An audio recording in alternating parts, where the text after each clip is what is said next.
नमस्कार प्यारे विद्यार्थियों, मैं भूपेंद्र यादव आप सभी का एमजीसीआई के यूट्यूब चैनल पर बहुत बहुत स्वागत करता हूं। जी हाँ प्यारे बच्चों, जैसे कि आप सभी को विदित है कि एमजीसीआई आपके लिए सीयूटी के जो प्रीवियस ईयर क्वेश्चन पेपर है उसका सॉल्यूशन लेकर आया है, जिसमें अभी तक हमने बात करी थी 2023 के आपके प्रीवियस ईयर क्वेश्चन पेपर की।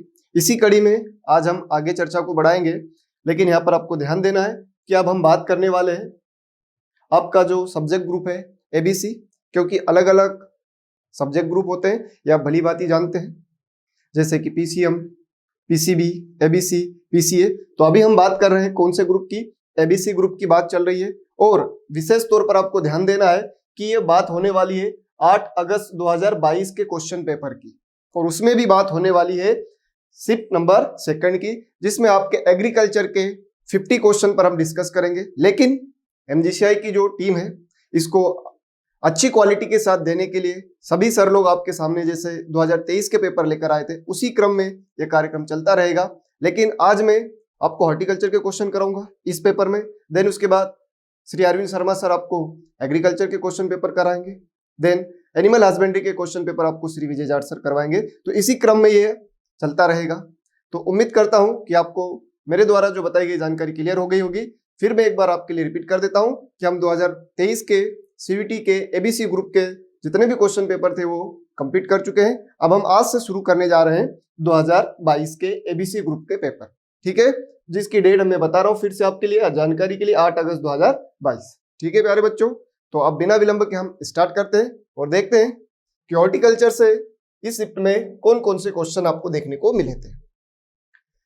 तो क्वेश्चन नंबर 51 है, ध्यान रहे हम लोग क्वेश्चन पेपर को उसी फॉर्म में सॉल्यूशन दे रहे हैं जिस फॉर्म में आपके एग्जाम में आया था। हमने नंबरिंग भी चेंज नहीं करी, ताकि आपको जब इसकी लिंक पर पेपर मिले तो आप उससे मिलान कर सको और संतुष्ट हो सको, इसलिए हमने यहाँ पर नंबरिंग भी चेंज नहीं की है। ये बात आपको बहुत अच्छे से ध्यान रखना है। चलिए, बहुत अच्छा क्वेश्चन है। Pusa snowball is a popular variety of, तो जो पूसा स्नोबॉल है किसकी एक सुविख्यात किस्म है? तो हम बात करें भाई पूसा स्नोबॉल के ऊपर चलते हैं। सबसे पहले हमारे पास पत्ता गोभी आई है, तो इसकी भी एक बहुत महत्वपूर्ण किस्म है, दैट इज पूसा मुक्ता। पूसा मुक्ता की अगर हम बात करें तो ये पत्ता गोभी की बहुत फेमस वैरायटी है, और ये अच्छी किस्म है किसके लिए? प्रतिरोधिता दर्शाने के लिए। तो ये ब्लैक रॉट के लिए रेजिस्टेंट वैरायटी, आपको यहां से ये पॉइंट याद रखना है। ये पत्ता गोभी में जो ब्लैक रॉट होता है उसके लिए यह रेजिस्टेंस वैरायटी है, प्रतिरोधी किस्म है, ठीक है। देन हम बात करें, अगली बात यहां पर देखने को मिलेगा कॉलीफ्लावर, फूल गोभी। तो फूल गोभी में भी कई सारी वैरायटीज होती है, जैसे पूसा चेत की है, ठीक है, आपने नाम सुन रखा होगा, पूसा चेत की है, पूसा दीपाली है, अरली कुवारी, काशी कुवारी, ये सब कुवारी है। कुवारी रहने दो, तुम इधर ध्यान दो। कॉलीफ्लावर की बात करें हम, फूल गोभी की, तो इसमें एक जो लेट ग्रुप होता है, कौन सा ग्रुप? Late group. कॉलीफ्लावर में जो लेट ग्रुप होता है उसमें सारी स्नोबॉल टाइप आता है, तो इसलिए जो आपका पूसा स्नोबॉल फर्स्ट है वो किसका वैरायटी हो रहा है भैया? जो पूसा स्नोबॉल हो रहा है आपका वैरायटी हो रहा है, ध्यान देंगे, पूसा स्नोबॉल फर्स्ट जो वैरायटी हो रहा है आपका वो कॉलीफ्लावर का हो रहा है। इट मींस इसका राइट आंसर हो गया बी, ठीक है भाई। तो जो लेट ग्रुप है वो कौन सा ग्रुप है? आपका स्नोबॉल ग्रुप है। तो यहाँ पर जैसे मैं नाम लिख रहा हूं, आपका जो एग्जाम में आया वही question, that is Pusa snowball first. फिर आप देखोगे तो पूसा स्नोबॉल केटी, ठीक है, 25, 21, इस तरह की इसकी सीरीज है। तो जितने भी स्नोबॉल ग्रुप होता है वो सब लेट ग्रुप होता है, जो इसमें आता है कॉलीफ्लावर में। तो आपको यहां से पता चल गया कि जो पूसा स्नोबॉल है केटी 25 है, is the variety of cauliflower. Then हम बात करें ब्रिंजल की, बहुत अच्छा क्वेश्चन आया है आपके प्रीवियस ईयर के पेपर में, आपको देखने को मिलेगा कहीं ना कहीं। मैं यहाँ पर अभी उसकी चर्चा कर देता हूँ, दैट इज अन्ना मलाई। कौन सा मलाई? अन्ना मलाई। अन्ना मलाई बैंगन की एक फेमस वैरायटी है जो रेजिस्टेंट है एफिड के लिए। किसके लिए प्रतिरोधी किस्म हो रही भाई? तो ये प्रतिरोधी किस्म होती है एफिड के लिए, आपको इसको ध्यान रखना है। एफिड के लिए बैंगन की ये प्रतिरोधी किस्म है। एक और अच्छी वैरायटी है, दैट इज पूसा उत्तम। क्या खासियत है पूसा उत्तम की? अगर हम जाने यहाँ पर तो पूसा उत्तम ये ओवल शेप है ना, अंडाकार है, ओवल शेप है, अंडाकार है, ध्यान रखना है। बाकी बैंगन में आप जानते ही है, जैसे कि पूसा पर्पल लॉन्ग है, पूसा पर्पल क्लस्टर है, पूसा पर्पल राउंड है, आजाद क्रांति है, कई सारी वैरायटियों की सीरीज है। तो कुछ फेमस मैंने यहाँ पर बातें आपको बता दी। देन बात करें कैरेट की, तो साथियों बहुत अच्छे क्वेश्चन कैरेट से बने हैं आपकी वैरायटीज के लिए, तो मैं उनको यहाँ पर एक बार लिख देता हूं। जैसे फर्स्ट है पूसा असीता, पहली बात यहाँ पर मैं लिख रहा हूं, that is Pusa Asita. What is the character? First black colour variety, first black colour variety of carrot, first black colour variety of carrot. ठीक है, तो ये कैरेट की पहली काले रंग की किस्म है, that is Pusa Asita. Then हम बात करेंगे पूसा कुल्फी, कुल्फी तो सबने खाई है, ठीक है, तो थोड़ा सा कलर ले लेते हैं। कुल्फी कलर तो खैर मिलेगा नहीं, अपनी व्हाइट स्क्रीन है तो अपन पर्पल से काम चला लेते हैं, दैट इज पूसा कुल्फी। अगर मैं बात करूं भाई पूसा कुल्फी की, तो first cream colour variety of carrot, first cream colour variety of carrot. तो जो कुल्फी है क्रीम कलर की होती है, इसे याद रख लेना। देन हम बात करें इधर और आगे बढ़े तो काफी सीरीज इससे निकाली गई है, लाइक पूसा रुधिरा। ठीक है, रुधिर कैसा होता है? रुधिर मतलब ब्लड, ब्लड कैसा होता है? लाल होता है, तो ये ब्लड रेड कलर वैरायटी है, ध्यान रखना है, blood red colour variety of carrot. ठीक है, ब्लड रेड कलर वैरायटी हो रही है। देन केसर की बात करें यदि हम, ठीक है, यहाँ पर एक वैरायटी हमारे पास हो रही है, दैट इज केसर। ठीक है, तो केसर तो आपने सबने सुन रखा होगा, केसर एक सेफ्रॉन होता है, वो अलग चीज है। यहाँ पर हम अगर बात करूं केसर की, तो ये केसर की ऐसे इसका पूरा नाम है, दैट इज पूसा केसर। ठीक है, तो पूसा केसर में अगर बात करूं कैरेट में, तो ये लाल रंग की किस्म है, ये भी पर ब्लड रेड स्पेशल रुधिर के लिए लिखा जाता है, याद रखना। ये कैसे रंग की हो रही है? तो रेड कलर की, लाल रंग की आपकी वैरायटी हो रही है भाई, ये भी आपको यहाँ ध्यान रखना है। देन कैरेट में और चले हम आगे, तो एक और फेमस वैरायटी है, दैट इज पूसा ऑरेंज। ठीक है, ये भी बहुत फेमस वैरायटी ऑरेंज कलर की, जिसका नाम है पूसा मेघाली। ठीक है, दैट इज पूसा मेघाली। तो ये ऑरेंज कलर की वैरायटी आपको ध्यान रखना है, ठीक, that is orange colour variety. ये कैसे कलर की हो रही है? तो ऑरेंज कलर की हो रही है। क्या? जितना भी एशियाटिक ग्रुप है उसमें, जितने भी एशियाटिक ग्रुप है उसमें एक ही ऑरेंज कलर की वैरायटी है, वो पूसा मेघाली है। जितनी भी एशियाटिक कैरेट है वैरायटीज में, उसमें only Pusa Meghali are the orange flash या ऑरेंज कलर की वैरायटी है। तो देखिए भाई, काफी सारी जानकारी मैंने आपको यहाँ पर दे दी है, आप चाहो तो इसका स्क्रीनशॉट भी ले सकते हो, क्योंकि मैं समझ सकता हूँ आपके लिए स्क्रीनशॉट का एक बहुत महत्व होता है। तो मैं थोड़ा थोड़ा समय आपको देते चलूंगा ताकि आप इसको बहुत अच्छे से स्क्रीनशॉट लेकर अपनी तैयारी में और मदद ले सको। चलो, उम्मीद करता हूं आप सभी ने इसका स्क्रीनशॉट ले लिया होगा। नेक्स्ट क्वेश्चन की ओर बढ़ते हैं, हम देखेंगे यहाँ पर नेक्स्ट क्वेश्चन जो हमारा हो रहा है, that is Kufri Jyoti is a popular variety of. ठीक है, तो आपको यहाँ पर स्क्रीन पर दिखाया गया भैया, कुफरी ज्योति एक फेमस वैरायटी है, किसकी है? चलिए बच्चों देखेंगे, ये तो बहुत फेमस और अच्छा और सरल क्वेश्चन है, आप सभी ने इसका आंसर कर दिया होगा, मुझे पूरा विश्वास है। तो Kufri Jyoti is the right answer of potato, variety of potato. ठीक है, कुफरी के बारे में थोड़ी सी मैं बात बता देता हूं, ठीक, ध्यान देंगे इधर। कुफरी की अगर मैं बात करूं, तो कुफरी एक जगह का नाम है जो कि कहां पर हो रहा है आपका? शिमला में। और शिमला कहां पर होता है आप सभी जानते हैं? हिमाचल प्रदेश। और Himachal Pradesh is also known as bowl of apple, मतलब एप्पल का कटोरा है, एप्पल का कटोरा।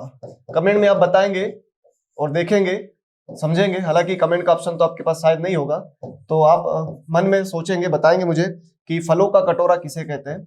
हमारी चर्चा शायद हो चुकी होगी, फलों का कटोरा, फ्रूट बाउल किस राज्य को कहा जाता है? तो फलों का जो कटोरा होता है वो हम कहते हैं बेटा महाराष्ट्र को। जैसे राइस का कटोरा सबसे पहले सीजी को कहा जाता था ना, बाउल ऑफ राइस। ठीक है, धान का कटोरा छत्तीसगढ़ को कहा जाता था, लेकिन अभी ये टैग लाइन आंध्र प्रदेश को दे दी। अगर आंध्र नहीं दिखे तो वापस सीजी ही आएगा, लेकिन पहली प्रायोरिटी आपको आंध्र प्रदेश को देना है। तो ये कुछ बातें मैंने आपको एक्स्ट्रा और बता दी। अब यहाँ पर हम देखें साथियों कि जो कुफरी है यहाँ पर एक रिसर्च स्टेशन है, that is CPRI, central potato research institute. Establishment year is 1949। सो यहाँ से जो भी वैरायटी रिलीज होती है दैट इज कुफरी। जैसे IHR हिसारघट्टा बेंगलुरु से अर्का रिलीज होती है, Indian institute of vegetable research Varanasi Kashi से काशी रिलीज होती है, IRI से पूसा रिलीज होती है, पंतनगर से पंत रिलीज होती है। समझ रहे हो मेरी बात को? JNKV जबलपुर से जवाहर निकलती है। तो ऐसे हर एक यूनिवर्सिटी से कुछ वैरायटी के टैगलाइन होते हैं, तो हमें उनकी बात मैंने ध्यान रखना है। तो ऐसे कुफरी क्यों लगा है तो आप क्लियर हो गया होगा। और कुफरी जो होती है एक फेमस वैरायटी पोटैटो की, ठीक है। अब प्रश्न ये भी बनता है कि पोटैटो में कौन सी लेट वैरायटी है, कौन सी अर्ली वैरायटी है, कौन सी मीडियम वैरायटी है, तो और कभी चर्चा करेंगे। फिलहाल के लिए आप इतनी बात ध्यान रखेंगे। चलिए, तो ये तो आंसर हो गया। टोमेटो की फेमस वैरायटी दो है, बहुत बार बार पूछा जा रहा है, दैट इज अर्का रक्षक एंड अर्का सम्राट। अर्का रक्षक एंड अर्का सम्राट, ठीक है। तो भैया ये पोटैटो में फेमस वैरायटी है दोनों, और अर्का शब्द लगा है तो ये कहां से रिलीज हुई थी, हमने बताया आपको IIHR हिसारघट्टा बेंगलुरु, ठीक। अब इनकी क्या खासियत है ये भी इंपॉर्टेंट बात है। तो ये दोनों वैरायटी ट्रिपल डिसीज रेजिस्टेंट है। जैसे बैक्टीरियल विल्ट हो गया, बैक्टीरियल विल्ट हो गया टोमेटो में, then tomato mosaic leaf curl virus हो गया, tomato mosaic leaf curl virus हो गया। देन एक होता है अर्ली ब्लाइट, अर्ली ब्लाइट। तो ये 3 रोगों के लिए प्रतिरोधी है, ठीक है, और रक्षक है, सम्राट है, तभी तो तीनों लोगों में, ऐसे याद रखना, तो तीनों रोगों से लड़ने की ताकत है। देन हम बात करें पपाया की, तो पपाया में 2 फेमस वैरायटी है, दैट इज को5 हाईएस्ट पपेन यील्डिंग वैरायटी है, ठीक है। इसकी अगर मैं बात करूं को5 की, तो that is highest papain yielding variety, highest papain yielding variety of papaya. Pusa majesty भी करती है, लेकिन इससे सबसे ज्यादा पपेन का प्रोडक्शन होता है। और एक नाउ फेमस वैरायटी आप सभी जानते हैं, दैट इज पूसा नन्ना, ठीक है। ये डॉर्फ म्यूटेंट वैरायटी, इसके प्लांट की हाइट 1 मीटर से ज्यादा नहीं होती, 1 मीटर तक का होता है, बूसी प्लांट होता है, 1 मीटर से ज्यादा उसकी हाइट नहीं होती। और ये फेमस वैरायटी है, म्यूटेंट वैरायटी है, उत्परिवर्तित किस्म है, जो कि आपके किचन गार्डन, जिसको आप बोलते हो गृह वाटिका, किचन गार्डन, गृह वाटिका में इसको लगाया जाता है। और यदि हम इसको फील्ड में लगाए तो हम इसके डिस्टेंस मेंटेन कर सकते हैं 1.25 इंटू 1.25 इंटू 1.5 मीटर। और इसको जब आप कैलकुलेट करोगे तो 6400 प्लांट आपको 1 हेक्टेयर में ये वैरायटी के लगने को मिल जाएंगे। तो काफी फेमस वैरायटी है। चलिए, देन गाजर की हमने अभी बात करी थी। अभी मैंने जो प्रीवियस स्लाइड पे आपको बताया था, ये कैरेट की सारी टेम्परेट रीजन की है कि एशियाटिक रीजन की, तो ये सारी एशिया वर्ग की, अगर मैं एक बात आपके लिए लिख दूं ताकि आपको ध्यान रहे, कैरेट में सारी एशिया की है। लेकिन यहाँ पर फिर कैरेट आया तो उसकी 1-2 वैरायटी मैं आपके लिए और लिख देता हूँ जानकारी के लिए। तो आप जैसे देख पाएंगे यहाँ पर, इधर नेंटेन है, नेंटेन है, नेंटेन के अलावा देखेंगे आप लोग तो चेंटनी है, नियो है, नयन ज्योति है। तो ये सब कैरेट की ही फेमस वैरायटी है। लेकिन ये कौन से रीजन में ग्रो की जा रही है, दैट इज टेम्परेट रीजन। ये कैरेट में टेम्परेट रीजन, शीतोष्ण क्षेत्र में उगाई जाने वाली प्रमुख किस्म है। ठीक है विद्यार्थियों, उम्मीद करता हूं ये मजेदार क्वेश्चन आपकी तैयारी के लिए काफी महत्वपूर्ण होने वाले हैं। चलिए नेक्स्ट क्वेश्चन की ओर बढ़ते हैं। 53 का क्वेश्चन आया है आपके पास। इसका आंसर हमने लिख दिया भाई, लिख दिया बिल्कुल। चलिए आइए देखें भाई क्या पूछा जा रहा है आपसे। विच of the following flowers occupies first position in international trade. तो अंतरराष्ट्रीय बाजार में किसकी फर्स्ट रैंक है। तो इंटरनेशनल लेवल पर अगर हम देखें तो फ्लावर की जिसकी वैल्यू की बात हो रही है, क्वालिटी की बात हो रही है, कौन लीड कर रहा है। इंटरनेशनल कट फ्लावर में भी वही लीड करता है, तो that is rose. International cut flower में भी इसकी डिमांड है, और इंटरनेशनल ट्रेड में, व्यापार में भी, और कट फ्लावर में भी इसी का रैंक है, दैट इज रोज। ठीक है, चलो चमेली आई बात करते हैं। जैस्मिन चमेली, तो ये नेशनल फ्लावर ऑफ पाकिस्तान है। इसका फैमिली होता है ओलिएसी। ये लास्ट ईयर पूछा भी गया था आपसे, ओलिएसी फैमिली होता है इसका, चमेली का, national flower of Pakistan. Rose की बात करें that is rosaceae, national flower of England. Then बात करें मैरीगोल्ड, तो मैरीगोल्ड का फैमिली पूछा भी गया था, और ये थोड़ा सा विवाद भी रहा था इस पे, क्योंकि कंपोजिटिव और एस्टेरेसी दोनों दिया था, और फाइनली कंसर्न हुआ एस्टेरेसी। देन बात करें हम ग्लेडियोलस की, स्वॉर्ड लिली की, दैट इज इरिडिएसी। सेफ्रॉन की फैमिली भी होती है और ग्लेडियोलस की भी होती है, इरिडिएसी। ठीक, चलिए तो ये आपको बेसिक जानकारी मैंने यहाँ दी है, आपको ध्यान रखना अच्छे से भाई। नेक्स्ट क्वेश्चन की ओर बढ़ते हैं। सॉस चटनी का जो प्रिजर्वेशन हो रहा है इसमें हमें कौन सा as a chemical preservative use करना चाहिए? सॉस चटनी परिरक्षण के लिए उपयुक्त रासायनिक परिरक्षक का चयन कीजिए एज ए प्रिजर्वेटिव। प्रिजर्वेटिव क्या होते हैं? जो सेल्फ लाइफ को इनहांस कर देते हैं, सेल्फ लाइफ को बढ़ा देते हैं और फल सब्जियों को माइक्रो ऑर्गेनिज्म से खराब होने से बचाते हैं। तो यहाँ पर सोडियम बेंजोएट है, विनेगर है, केएमएस है, it means potassium sulphide potassium metabisulphide है, देन सुक्रोज है, ईस्ट है। तो ईस्ट तो माइक्रोब से ये तो हो ही नहीं सकता, ठीक है। सुक्रोज तो नॉन रिड्यूसिंग शुगर है, ये भी नहीं हो सकता। तो यहाँ पर आपसे केमिकल पूछा है ना, आपको लिए हिंट दे दी है। तो दो ही केमिकल है, दैट इज सोडियम बेंजोएट और केएमएस। सर विनेगर एक इफेक्टिव प्रिजर्वेटिव होता है, ध्यान रखना। इन जो इफेक्टिव प्रिजर्वेटिव में अगर हम बात करें ना, जैसे सॉल्ट है, शुगर है, विनेगर है, ऑयल है, इन सब में इफेक्टिव कौन होता है? विनेगर होता है। और विनेगर के अंदर क्या देखने को मिलता है आपको? एसिटिक एसिड होता है इसके अंदर भाई, एसिटिक एसिड होता है। कितना होता है? तो 4 to 6%। लेकिन विनेगर की कितनी क्वांटिटी यूज करते हैं? तो लेस देन 2%, 2% से भी कम ये इफेक्टिव काम कर देगा। लेकिन इसके अंदर एसिटिक एसिड होता है 4 to 6%। चलिए यहाँ पे क्वेश्चन पर आते हैं। तो ए और सी जहां पर होगा वो आपका आंसर होगा, दैट इज बी। तो इसका राइट आंसर हो गया बी। अब ये जो एफपीओ आया था, that is food product order, FPO fruit product order 1955, ये बोलता है कि भैया दो केमिकल प्रिजर्वेटिव को मान्यता दीजिए। अब वो दो प्रिजर्वेटिव कौन कौन से हो रहे हैं? तो फर्स्ट है आपका KMS, it means potassium metabisulphate. Formula भी कभी आ जाए तो ध्यान रखना, K2S2O5। जितने भी कलरलेस प्रोडक्ट होते हैं ना, उनके लिए हम केएमएस यूज करते हैं। एंड देन सेकंड है आपका सोडियम बेंजोएट, ठीक है। तो सोडियम बेंजोएट की बात करें तो C6H5COONS, सोडियम बेंजोएट। तो ये दो केमिकल प्रिजर्वेटिव है जो फ्रूट प्रोडक्ट ऑर्डर 1955 ने इसको अप्रूवल दिया है। तो यहाँ पर वही दो का यूज हो रहा है क्योंकि उसने केमिकल प्रिजर्वेटिव पूछा था, ठीक है। वैसे विनेगर का यूज किया जाता है अचार बनाने के लिए, ठीक है। अगर हम बात करें विनेगर की, तो जो आपका विनेगर हो रहा है, विनेगर का जो यूज हो रहा है दैट इज पिकल्स या अचार के परिरक्षण में बहुतायत इसका उपयोग किया जाता है। नेक्स्ट क्वेश्चन की ओर बढ़ते हैं विद्यार्थियों। Which of the following component of fruit act as a good setting agent in jelly? Jelly के जमने के लिए, जेली के स्थिरीकारक के लिए कौन सा अवयव यहाँ पर बेस्ट होने वाला है? तो कलर, पल्प, शुगर और पेक्टिन। चलिए बात करते हैं। जेली बनाने के लिए कलर, पल्प और शुगर। तो जेली बनाने के लिए पहली बात तो पल्प का यूज होता नहीं है, क्योंकि जेली बनाने के लिए हमारे पास क्या होना चाहिए? फ्रूट जूस होना चाहिए। क्या होना चाहिए भैया? अगर हम जेली बना रहे हैं तो जेली बनाने के लिए हमारे पास क्या होना चाहिए? फ्रूट जूस होना चाहिए, ठीक है। फलों का जलीय रस होना चाहिए, पहली बात तो यही है। तो ये ऑप्शन तो हट गया। हाँ, कलर, शुगर हम ऐड कर सकते हैं, लेकिन फलों का क्या चाहिए हमें?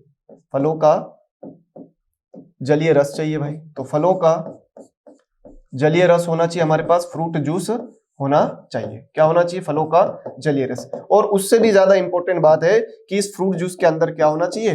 पेक्टिन होना चाहिए। पेक्टिन बोले तो एसिलेस होना चाहिए। अगर पेक्टिन और एसिलेस है तो ही जेली जमेगी, नहीं तो तुम्हारी जेली जमने वाली नहीं। ध्यान रहे, पेक्टिन ही वो सेटिंग एजेंट है। अरे चिट्ठी ले जाने वाला कोई तो होना चाहिए। चिट्ठी ले जाने वाला कौन है? पेक्टिन है, तभी सेटिंग करवा पाएगा। तो सेटिंग एजेंट की तरह काम करने वाला कौन है? पेक्टिन है, ध्यान रखना। अब ये पेक्टिन है या नहीं, इसकी भी जांच जरूरी है। तो हम जांच करते भैया, तभी तो उसको आगे बढ़ाएंगे। किसको आगे बढ़ाएंगे? फ्रूट जूस को। तो हमें एनालिसिस करना पड़ेगा, जांच करना पड़ेगा। और पेक्टिन की जांच के दो तरीके हैं, पहला मैं आपको इधर बता रहा हूं, ठीक है। चलो पहले के लिए अपन इधर थोड़ी चर्चा कर लेते हैं, दूसरे के लिए अपने को ज्यादा जगह लगेगी बेटा। आ जाओ इधर देख लेते हैं। तो पेक्टिन की जांच के लिए पहला तरीका है, that is alcoholic test. Alcoholic test, alcoholic परीक्षण या एल्कोहलिक टेस्ट। अब एल्कोहलिक टेस्ट की मैं बात करूं तो इसके लिए हमारे पास दो बीकर होना चाहिए। बीकर समझते होंगे आप लोग, कांच के पात्र। एक बीकर ये है, एक बीकर ये है। ये कांच के गिलास नहीं है, तुम अलग माहौल मत बना लेना। नहीं सर ने 2 गिलास रख दिए, चलो। एक में हमारे पास है क्या भैया, फ्रूट जूस भरा हुआ है। क्या भरा हुआ है, फ्रूट जूस है ना, ये आपका हो रहा है फ्रूट जूस, फलों का जलीय रस। और एक में हमें रखना है स्प्रिट, या स्प्रिट नहीं हमारे पास तो हम एल्कोहल, 2 में से कुछ भी एक रख सकते हैं। अच्छा एल्कोहल भी है, 2 गिलास भी है, तो कुछ लोगों का तो माहौल बन रहा होगा, बोले एल्कोहल भी मिल गया अब तो। अरे ये वो एल्कोहल नहीं है भाई, फ्रूट जूस है, एल्कोहल है। अब हमें 2 से 3 चम्मच फ्रूट जूस लेना है। कितना, 2 से 3 चम्मच फ्रूट जूस लेना है और उसको एल्कोहल के घोल में डाल देना है। अगर इसका क्लॉट बन गया और ये क्लॉट बन के बेंच में जाकर बैठ जाए, तली में जाकर बैठ जाए, तो समझना चाहिए कि उसके अंदर अच्छी क्वालिटी का पेक्टिन है। और अगर क्लॉट नहीं बना और पेक्टिन पूरा घुल गया तो समझना चाहिए अच्छी क्वालिटी का पेक्टिन नहीं है। एल्कोहल स्पीड के साथ क्रिया करके उसका क्लॉट या थक्का बन जाना चाहिए, और क्लॉट थक्का बनकर वो बेंच या तली में जाकर चुपचाप बैठ जाना चाहिए। अगर बैठ जाए तो समझ जाना अच्छा तरीके वाला क्वालिटी वाला पेक्टिन है। ये तो पहला टेस्ट हुआ। इतना कॉमन नहीं है, जो ज्यादा कॉमन है पूछा जाता है, दैट इज आपके एग्जाम में बार बार पूछा जाता है, जेल मीटर परीक्षण, जेल मीटर टेस्ट, जिसको आप हिंदी में बोलते हो पेक्टिन मापी। कौन सा मापी भाई, तो पेक्टिन मापी। पेक्टिन मापी जेल मीटर की बात करें, ये बार बार पूछा जाता है, जेल मीटर पेक्टिन मापने वाला यंत्र यही है। ये क्वेश्चन आपसे पूछा जाता है। अब जेल मीटर वास्तव में होता कैसे है, तो हम इसको भी समझते हैं। ये कुछ इस तरह से ग्लास से बना हुआ रहता है। इसका ऊपर वाला जो पोर्शन होता है थोड़ा वाइड रहेगा, जैसे हम नैरो नीचे की ओर जाएंगे तो थोड़ा सा आपको नैरो दिखाई देगा। और इसके ऊपर फिर इस तरह से आपके सिंबल बने हुए मिलेंगे, 1, 1/2। फिर आपको मिलेगा नेक्स्ट, इसमें हम देखेंगे तो 3/4 वाला लिखेंगे पहले, 3/4 एंड 1/2 एंड 0। इस तरह से आपको इसमें क्या मिलने वाले, सिंबल मिलने वाले। एक चीज और अपन ऐड कर देते हैं ताकि चारों सिंबल आप लिख लोगे, ठीक है भाई। चलो तो यहाँ पर हम 1 लिख देते हैं, देन 3/4 लिख देते हैं एंड हाफ लिख देते हैं 0। इस तरह से क्या इसमें पैरामीटर बना दिए गए। अगर यहाँ पर हमने इसमें ऊपर से क्या डालना है, फ्रूट जूस डालना है। क्या डालना भाई, इसके अंदर हमें फ्रूट जूस डालना, ऊपर से फलों का जलीय रस डालना। बिल्कुल इस तरह से होता है ये। अब तो नीचे से हम इसको तर्जनी या अंगूठे से क्या कर देते हैं, बंद कर देते हैं। ऊपर से हमने फ्रूट जूस डाल देना है और 1 मिनट के लिए हमारे फिंगर को यहाँ से हमें क्या करना है, रिमूव करना है। जैसे इसके अंदर फ्रूट जूस डाला हुआ है हमने और हमने फिंगर को रिमूव करा तो ये फ्रूट जूस धीरे धीरे नीचे आएगा। यदि मान लो पूरा फ्रूट जूस बाहर निकल गया तो उसके अंदर कोई पेक्टिन वेक्टिन नहीं है रे भाई, मतलब पुअर क्वालिटी का, अच्छा नहीं है। इन सिंबल पर अगर यहाँ रुकता है तो उसको हम बेस्ट या एक्सेलेंट क्वालिटी का बोलेंगे, ठीक है। इसके बाद इसको हम गुड बोलेंगे, ठीक। उसके बाद धीरे धीरे हम जैसे जैसे नीचे जाएंगे तो ये आपका बेस्ट हो गया, एक्सेलेंट हो गया, वेरी गुड, गुड, और ये आपका पुअर कंडीशन में आ जाएगा। और 0 से नीचे चला गया मतलब कोई काम का ही नहीं है। तो ये बेस्ट क्वालिटी हो गया, एक्सीलेंट, जिसके बाद very good, good and poor, ठीक है। तो इस तरह से पेक्टिन मापी के द्वारा हम जलीय रस में पेक्टिन की जांच करते हैं। तो ये आपको मैंने एक्स्ट्रा बातें बता दी। तो उम्मीद करता हूं कि अब शायद आपको पता लग गया होगा कि इसका राइट आंसर क्या होना चाहिए, दैट इज डी। तो जेली बनाने के लिए महत्वपूर्ण सेटिंग एजेंट का काम कौन करता है, तो पेक्टिन करता है। और पेक्टिन की जांच कैसे होती है उसके बारे में हमने हल्की फुल्की यहाँ पर चर्चा की है। नेक्स्ट क्वेश्चन है, marigold can be propagated through, गेंदे का प्रवर्धन किया जा सकता है। तो वैसे तो कमर्शियली हम जानते ही है कि मैरीगोल्ड का सीड लगाते हैं, लेकिन यहाँ पर हमें ऑप्शन दिए तो हमें चुनना तो पड़ेगा भाई। तो जहां सीड आ रहा है तो सीड 2 जगह आ रहा है, तो एक सीड आ गया। सी दिया है स्टूलिंग, तो स्टूलिंग तो भैया गुआवा में होता है। स्टूलिंग किस में होता है आप सभी जानते हो, दैट इज गुआवा, ये अमरूद में हो रहा है। एयर लेयरिंग आप सभी जानते हो, ये लीची में होता है। लीची के अलावा अगर हम देखें तो गुआवा में भी होता है, लेकिन मेनली किस में होता है, लीची में होता है। चलिए तो ये ऑप्शन तो हट गया। तो राइट आंसर आपके पास क्या बचा भाई, ए एंड बी। और ए एंड बी किस में, फर्स्ट वाले में, दैट इज इसका आंसर हो गया ए। कभी कभी बच्चे इस तरह के क्वेश्चन में उलझ जाते। कैसे उलझ जाते सर, ऑप्शन पता चला ए, अब ए यहां देख लिया, मान लीजिए थोड़ी देर के लिए बी ऑप्शन नहीं होता, सी होता, तो पहले ही देख के लगा देते, गलत हो जाता। अगर ये ऑप्शन यहाँ होता तो कुछ बच्चे इसको लगा के आगे बढ़ जाते। पूरा पढ़ना है, प्रश्न को ध्यान रखना है, ठीक। अब मैरीगोल्ड में सीड से प्रोपागेशन होता है, तो सेक्सुअल प्रोपागेशन हो रहा है जिसको हम बोल रहे हैं, तो सीड रेट कितनी रखी जाती है, तो मैरीगोल्ड में जो सीड रेट रखी जाती है 1.5 kg पर हेक्टेयर, इतनी सीड रेट होती है बीटी कॉटन के लिए, इतनी सीड रेट होती है आपकी गांठ गोभी जिसको आप नाल खोल कहते हैं। ठीक है, तो बीटी कॉटन की भी सीड रेट यही आसपास रहेगी। देन चिली मिर्ची की बात करूं तो वो भी अप्रोक्स, हालांकि वो 1.25 से रेंज में 1.5 तक जाता है, लेकिन आप उसको भी यहाँ पर याद रख सकते हो। तो एक साथ मैंने आपको कई सारी सीड रेट भी यहाँ पर लिख दिए साथियों, ध्यान रखना। चाहो तो आप इसका थोड़ी देर के लिए स्क्रीनशॉट ले सकते हो जिससे आपको मदद मिल जाएगी। चलिए, shield budding is also known as, बात करूं पहले चिप बडिंग की। तो चिप बडिंग डोरमेंट स्टेज में किया जाता है। ये चिप बडिंग डोरमेंट स्टेज में किया जाता है क्योंकि इसमें हम बहुत स्लाइड और थिन बड लेते हैं बडिंग के पर्पज से, तो वो बहुत सॉफ्ट महीन माइक्रो होती है, सूक्ष्म होती है। और अगर हमने रेगुलर स्टेज में कर दिया तो वो चिप वहां पर चिपक नहीं पाएगी, मतलब दोनों में अटैचमेंट नहीं हो पाएगा, इसलिए हम यहाँ पर डोरमेंट स्टेज में करते हैं। इसके लिए एक बात लिखी जाती है, लैक ऑफ सेफ फ्लो। ठीक है, जब प्लांट में लैक ऑफ सेफ फ्लो हो तब कौन सा बडिंग मेथड यूज किया जाता है, दैट इज चिप बडिंग। किस में करते हैं हम, तो ये हम करते हैं एप्पल में, सेब में, देन पियर में एंड अंगूर में करते हैं। कब, तो अंगूर में एक विशेष कंडीशन दी हो, दैट इज फ्लायोक्सेरा।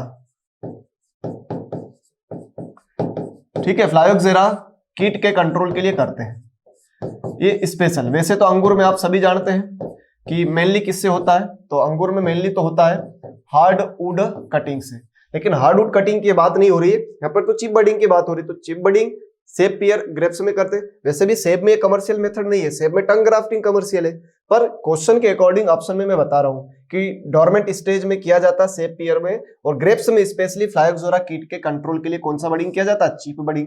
देन बात करो रिंग बडिंग, तो ring budding is famous method for बेर, और इस मेथड में हमें बांधने की आवश्यकता नहीं होती है, यहाँ पर रैपिंग की जरूरत नहीं होती, बांधने की आवश्यकता नहीं होती है, ध्यान रहे। इस मेथड में हमें प्लांट को बांधने की आवश्यकता नहीं होती है। देन टी बडिंग, कई बार हमारी चर्चा हो चुकी है कि रोज में कमर्शियल मेथड है प्रोपागेशन का, it is also known as shield budding. इसको हम सील्ड बडिंग बोलते हैं, इसको हम टी बडिंग बोलते हैं, इसको हम आई बडिंग बोलते हैं, इसको हम इन्वर्ट टी बडिंग बोलते हैं। और इन्वर्ट टी बडिंग कब की जाती है, वर्षा ऋतु में, क्योंकि जब हम रेनी सीजन में कर देंगे तो हमारे बड के अंदर कोई पानी वगैरह ना जाए, इसलिए हम उसको उल्टा कर देते हैं। और इसका एक और बहुत अच्छा नाम है, हिंदी मीडियम के बच्चों के लिए विशेषतः ध्यान रखना है, चश्मा चढ़ाना। चश्मा चढ़ाना, तो आपको ऐसा भी देखने को मिलेगा, अंग्रेजी में भी लिख देगा चश्मा चढ़ाना। तो ये सारे नाम किसके सिनोनिम हो रहे, टी बडिंग के हो रहे, बस शेप का साइज का फर्क है, बाकी सारी प्रोसेस सबकी सेम होती है। एंड देन पेज बडिंग की बात करूं तो फेमस मेथड फॉर अनोला आंवला, यह आंवला का एक फेमस मेथड होने वाला है। ठीक है, तो आप उम्मीद करता हूं कि आपको आंसर मिल ही गया होगा।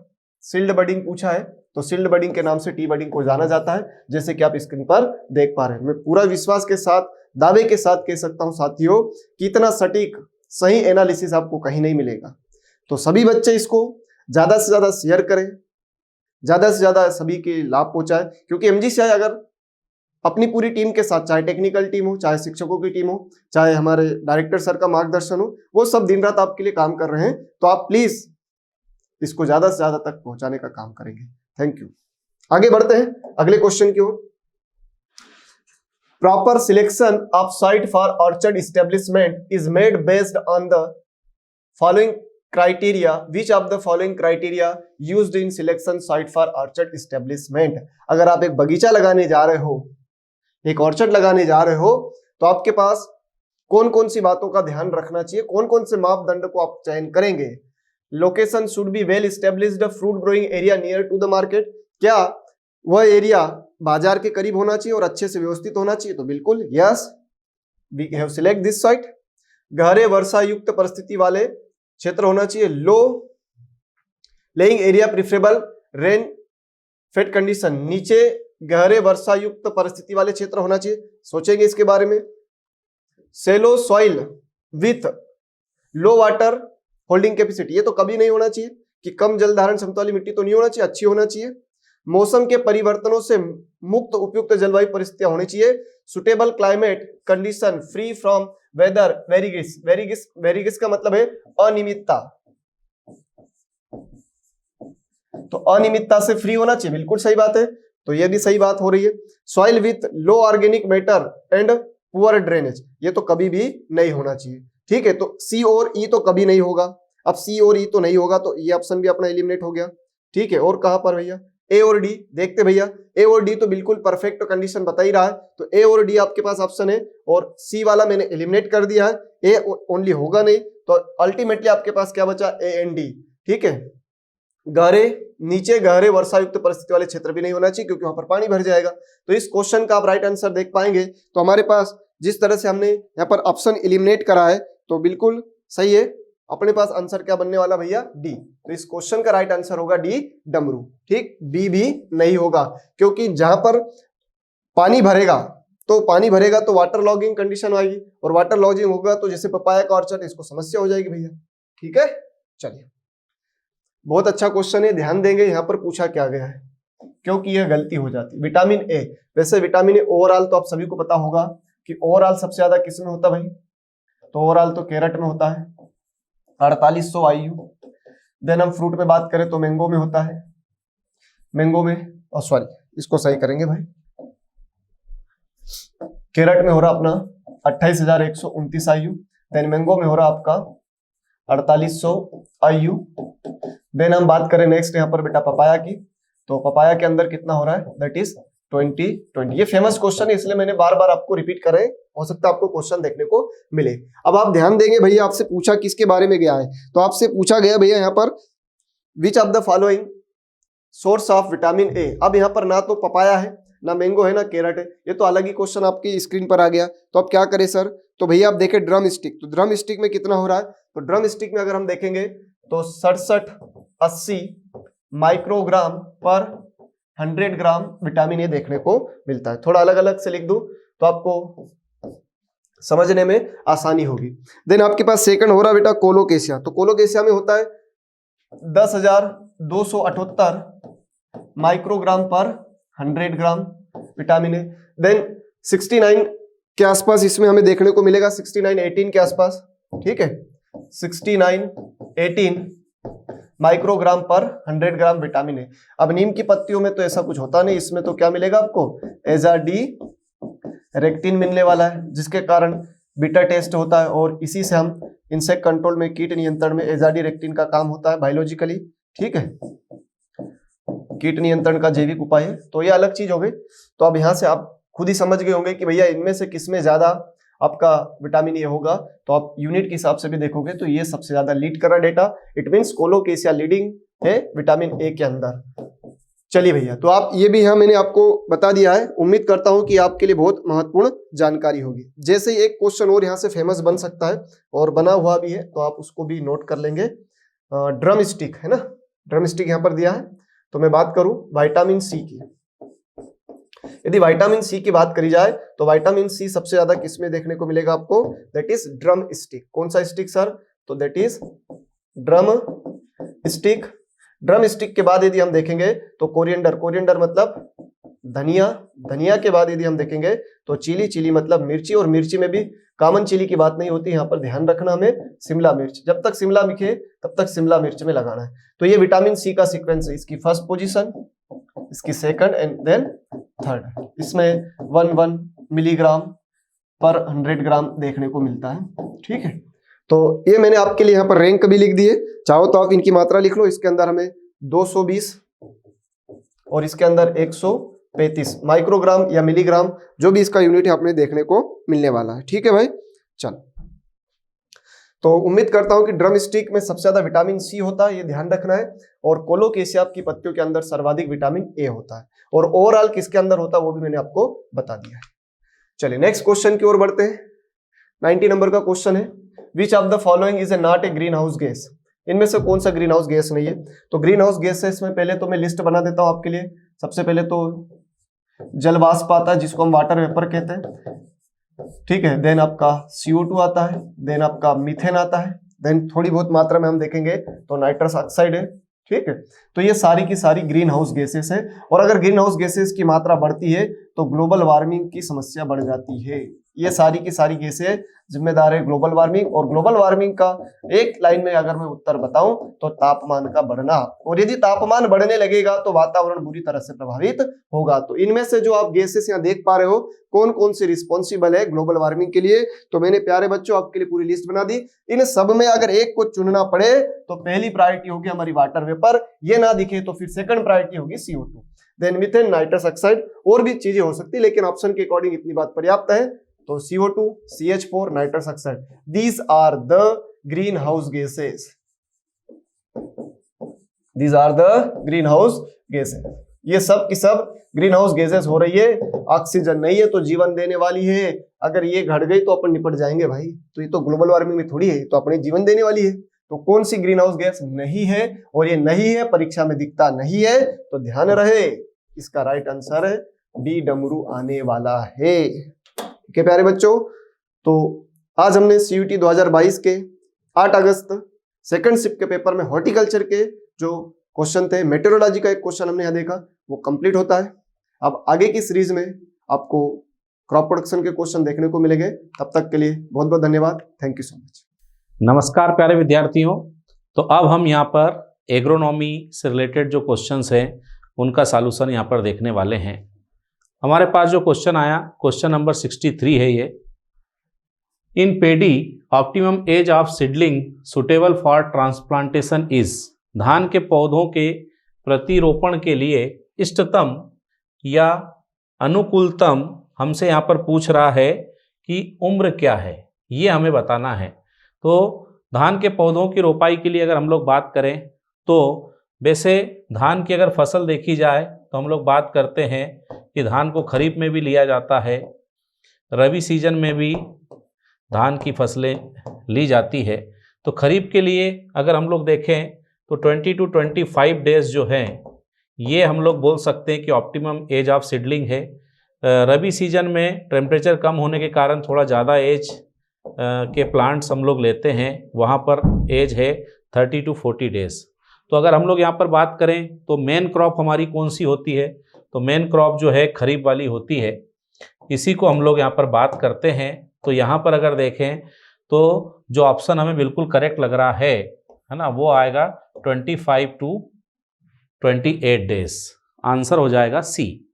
तो ये क्वेश्चन हमने देखा, बहुत ही आसान क्वेश्चन हमारे सामने था। नेक्स्ट क्वेश्चन अगर हम लोग देखें तो नेक्स्ट क्वेश्चन हमारे पास आया है मेज द कॉलम।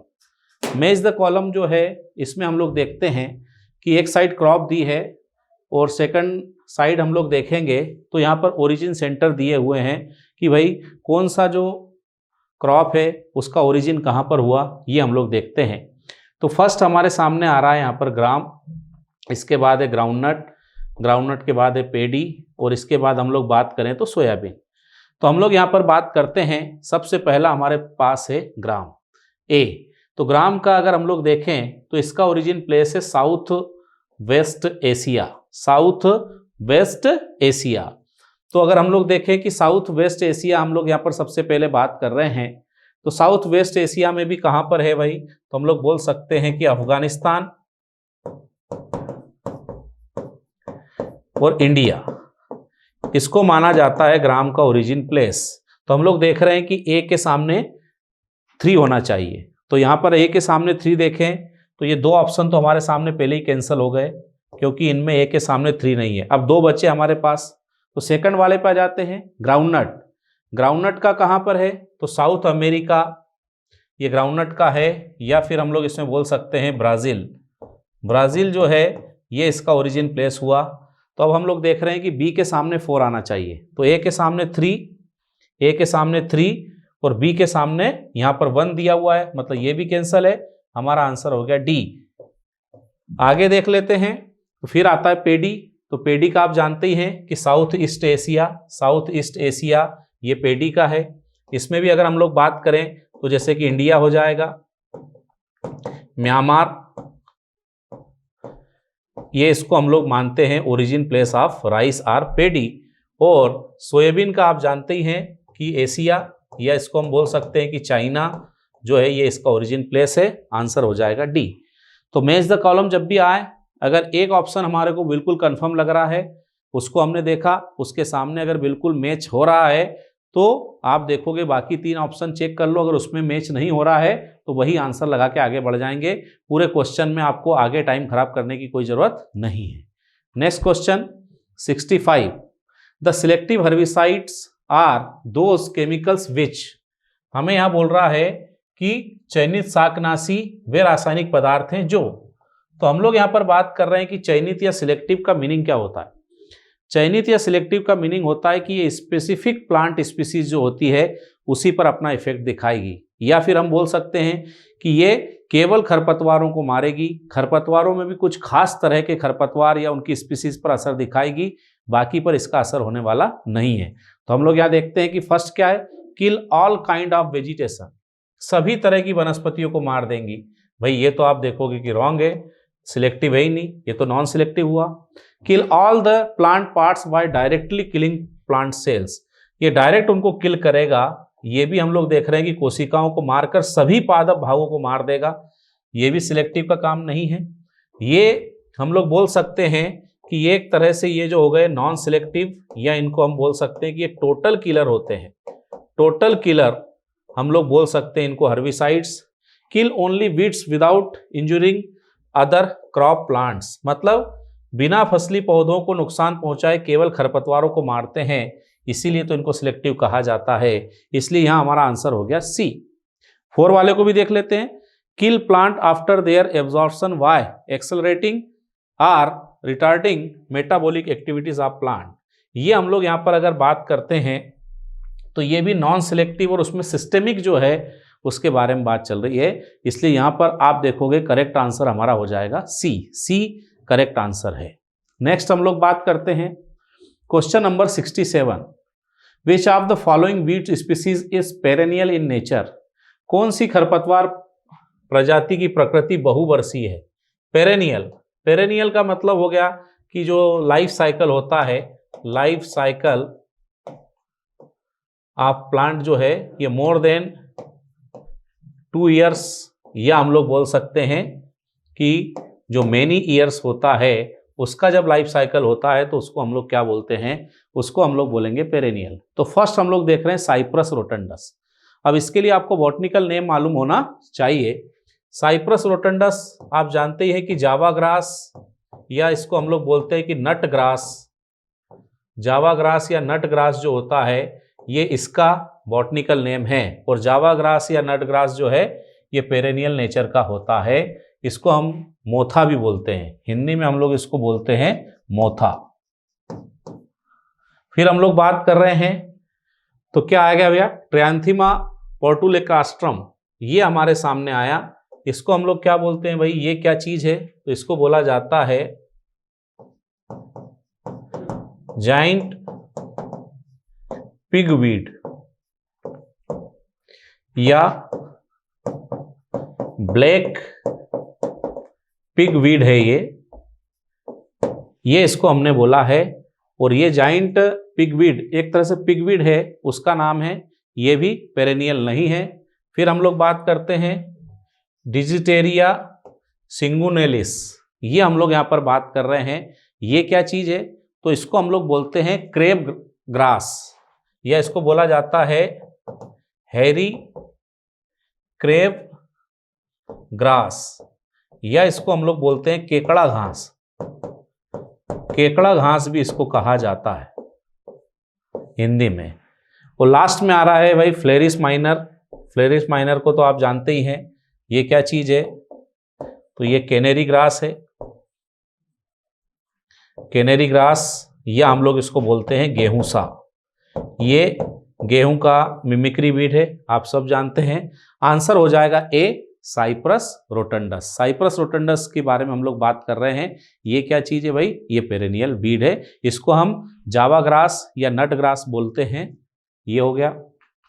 नेक्स्ट हम लोग आते हैं question number 68, which of the following irrigation method help to maintain humidity in the environment. Environment में ह्यूमिडिटी को कौन बनाए रखता है, कौन सी विधि वायुमंडल में आर्द्रता को बनाए रखती, ह्यूमिडिटी को बनाए रखती।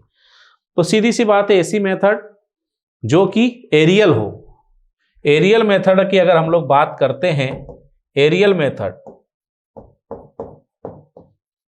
या इसको हम कहेंगे वायुवीय विधि, ये जो विधि है ये वायुमंडल में या हवा में वाटर को रिलीज करती है, एयर में वाटर को रिलीज करती है, तो एयर में ह्यूमिडिटी बढ़ जाएगी। ऐसी मेथड हमको देखना है। तो यहाँ पर ऐसी मेथड कौन सी है? तो स्प्रिंकलर मेथड जो है ये एरियल मेथड होती है। ये क्या करती है भाई, वाटर को एयर में इस तरह से आप देखेंगे कि यहाँ पर ये राइजर्स होते हैं, यहाँ नोजल होते हैं, और ये इस तरह से वाटर को एयर में स्प्रेड करते हैं। ओवरहेड सिस्टम भी हम लोग इसको बोलते हैं, इससे ह्यूमिडिटी बढ़ती है। ये जो मेथड है furrow irrigation method, water strip method, ये कैसी है? तो ये सरफेस इरिगेशन मेथड्स है। और ड्रिप को हम लोग क्या बोलते हैं भाई? तो ड्रिप जो है ये माइक्रो इरिगेशन है। इसमें आप देखोगे कि सूक्ष्म सिंचाई की विधि है और प्लांट की रूट के नियर ये वाटर डिस्चार्ज करती है। तो आप यहाँ पर देखेंगे ह्यूमिडिटी को मेंटेन करने के लिए स्प्रिंकलर मेथड जो है ये काम की मेथड है। नेक्स्ट क्वेश्चन पर आते हैं हम लोग। क्वेश्चन नंबर हमारे पास आ गया 69। विच of the following crop has the maximum irrigation requirement? यहाँ पर सर्वाधिक सिंचाई की आवश्यकता बोल रहा है, मतलब नंबर ऑफ इरिगेशन की हम लोग बात कर रहे हैं। कौन सी क्रॉप को ज़्यादा लगेगी ये हम लोग यहाँ पर देखते हैं। तो फर्स्ट हमारे पास है पर्ल मिलेट। तो हम लोग बोल सकते हैं कि ओनली वन, और ओनली वन भी कब है? If required.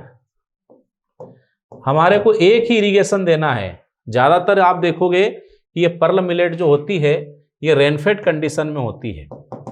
रेनफेड कंडीशन में हम लोग इसका कल्टीवेशन करते हैं। हाँ, अगर आप देखोगे कि जो रेन का स्पेल जो है कभी लॉन्ग हो जाता है, तब हमको एक इरिगेशन देना पड़े तो दे सकते हैं, नहीं तो एक की भी ज़रूरत नहीं है रेनफेड कंडीशन में। सेकंड आता है शुगर केन। शुगर केन में आप देखोगे कि 10 to 12 इरिगेशन हमारे को लग जाती है। मेज की अगर हम लोग बात करें तो 3 to 5 इरिगेशन, और कॉटन में 6 to 8 इरिगेशन लगती है। तो आप देखेंगे कि मैक्सिमम जो इरिगेशन लग रही है, नंबर ऑफ इरिगेशन जो है वो किस में हाईएस्ट है, ज़्यादा है? तो हम लोग देखेंगे कि शुगर केन में सबसे ज़्यादा इरिगेशन की ज़रूरत पड़ती है। तो ये बहुत ही आसान क्वेश्चन था। नेक्स्ट पर आते हैं। Question number 70। In the border strip irrigation method, border strip irrigation method की हम लोग यहाँ पर बात कर रहे हैं। ये इस विधि को हम लोग बोलते हैं क्यारी या पट्टी विधि इसे कहा जाता है हिंदी में। इस विधि के बारे में हमसे बात कर रहा है कि इससे अगर हमारे को इरिगेशन करना है तो क्या होना चाहिए। तो फर्स्ट हमारे सामने आया यहाँ, furrows are made along the contour lines. खांचे समोच्च रेखा के साथ बनाए जाते हैं। जैसे हमने बात की है कि भाई कंटूर वर्ड जैसी आ जाए तो समझ जाना कि कोई हिली एरिया की बात चल रही है। इस तरह का कोई एरिया है, यहाँ पर हम लोग इस तरह से अक्रॉस द स्लोप यहाँ पर ये बना देते हैं फरो। तो ये वाली मेथड की बात चल रही है। तो ये तो हुआ नहीं बॉर्डर स्ट्रिप मेथड, ये आएगा ही नहीं। सेकंड आया long parallel strips are made. इसमें हम लोग क्या करते हैं कि ये जैसे मेन इरिगेशन की चैनल हो गई, यहाँ पर इस तरह की लॉन्ग जो स्ट्रिप्स होती हैं ये बनाते हैं। यहाँ पर आप देखोगे 0.5% स्लोप हम लोग रखते हैं, और इस तरह की स्ट्रिप्स जब बनाते हैं, यहाँ पर क्या होता है कि ये इरिगेशन चैनल है, इसमें हमने वाटर को रिलीज़ किया, पहले फर्स्ट वाली स्ट्रिप में हो गया, फिर सेकंड वाली में रिलीज़ करेंगे। तो ये जो मेथड की बात चल रही है ये बिल्कुल हमारा करेक्ट आंसर हो गया। लॉन्ग पैरेलल स्ट्रिप्स हम लोग बनाते हैं इसमें। Square shaped beds are made. वर्गाकार आकृति की क्यारियाँ बनाई जाती है। ये किस में बनाते हैं हम लोग? तो ये हम लोग बात करते हैं कि भाई इसमें हम लोग ये इरिगेशन चैनल हैं और स्मॉल स्क्वायर टाइप की जो चैनल्स बनाते हैं इस तरह की, और फिर हम लोग इसको इस तरह की चैनल्स बनाते हैं। आप यहाँ पर देखेंगे कि वाटर इस तरह से जाएगा, ये यहाँ पर हम लोग इस तरह से वाटर को रिलीज़ करते हैं फर्स्ट वाली में, फिर सेकंड वाली में आएंगे। ये जो मेथड है इसको हम लोग बोलते हैं check basin method. Check basin method है ये। Check basin method. तो इस तरह की हम लोग बॉर्डर मेथड में यूज नहीं करते हैं। लास्ट में वाटर इज स्प्लेस्ड, जल जो है अस्फालित किया जाता है, इस मेथड को हम लोग बोलेंगे flood irrigation method. Flood irrigation method हम इसको बोलेंगे। तो आप देखोगे आंसर हो जाएगा B, long parallel strips are made. आप देखेंगे कि बहुत आसान क्वेश्चन है, बस थोड़ा सा हमारे को सोचना है। आप देखोगे सारे क्वेश्चन आपसे बन जाएंगे। और सबसे खास बात यह है कि हमारे को वो ऑप्शन भी दे रहा है। हमारे को ऑप्शन क्या दे रहा है कि आप क्वेश्चन छोड़ सकते हैं। आप क्वेश्चन छोड़ पाएंगे यहाँ पर, और क्वेश्चन छोड़ने के लिए 50 में से 10 क्वेश्चन छोड़ने की बात कर रहा है। तो बहुत आसानी से आप जो है क्या कर सकते हैं, कोई भी अपने 40 क्वेश्चन सिलेक्ट कर सकते हैं, सारे क्वेश्चन आप कर पाएंगे। नेक्स्ट क्वेश्चन हमारे पास आया है question number 71, optional nutrients can be referred to अस।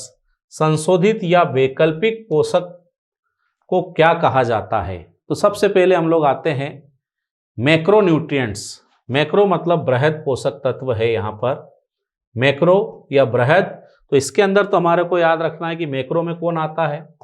तो मैक्रोन्यूट्रिएंट की अगर हम लोग बात करें तो इसके अंदर एन, पी, के, ये हो गए प्राइमरी, एंड सेकेंडरी। सेकेंडरी में कौन आता है? Calcium, magnesium and sulphur. तो ये हो गए भाई मैक्रो में। प्राइमरी की अगर बात करें तो प्राइमरी में ओनली एनपीके आता है, ये प्राइमरी में हो गया। सेकेंडरी न्यूट्रिएंट की बात करें, सेकेंडरी में हम लोग देखते हैं कैल्शियम, मैग्नीशियम और सल्फर आता है ये। और इन्हीं जो सेकेंडरी न्यूट्रिएंट्स हैं, इन्हीं को हम लोग क्या बोलते हैं? इन्हीं को कहा जाता है ऑप्शनल न्यूट्रिएंट्स। प्राइमरी को हटाना है, ओनली सेकेंडरी को ऑप्शनल कहा जाता है, इसलिए यहां पर हमारा आंसर हो जाएगा सेकेंडरी न्यूट्रिएंट्स। मेजर की अगर बात करें तो मेजर कौन से हो गए भाई? तो मेजर के अंदर तो आप देखोगे कि सब आता है। मेजर के अंदर मैक्रो भी आता है, माइक्रो भी आता है। मेन कौन होते हैं? तो मैक्रो होते हैं, इसलिए यहां पर आंसर आएगा सेकेंडरी। ठीक है, सही चल रहा है अभी तक, आगे बढ़ जाते हैं। क्लियर, कोई दिक्कत तो नहीं है? 72, nitrate leaching is associated with. अब सबसे पहले तो हमारे को लीचिंग मालूम होना चाहिए। लीचिंग क्या होती है?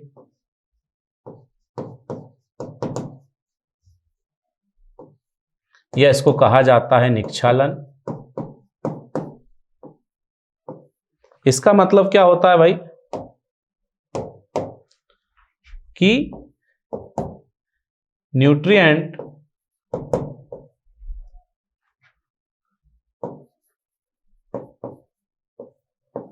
लीच आउट, या हम लोग बोलते हैं वॉश आउट इन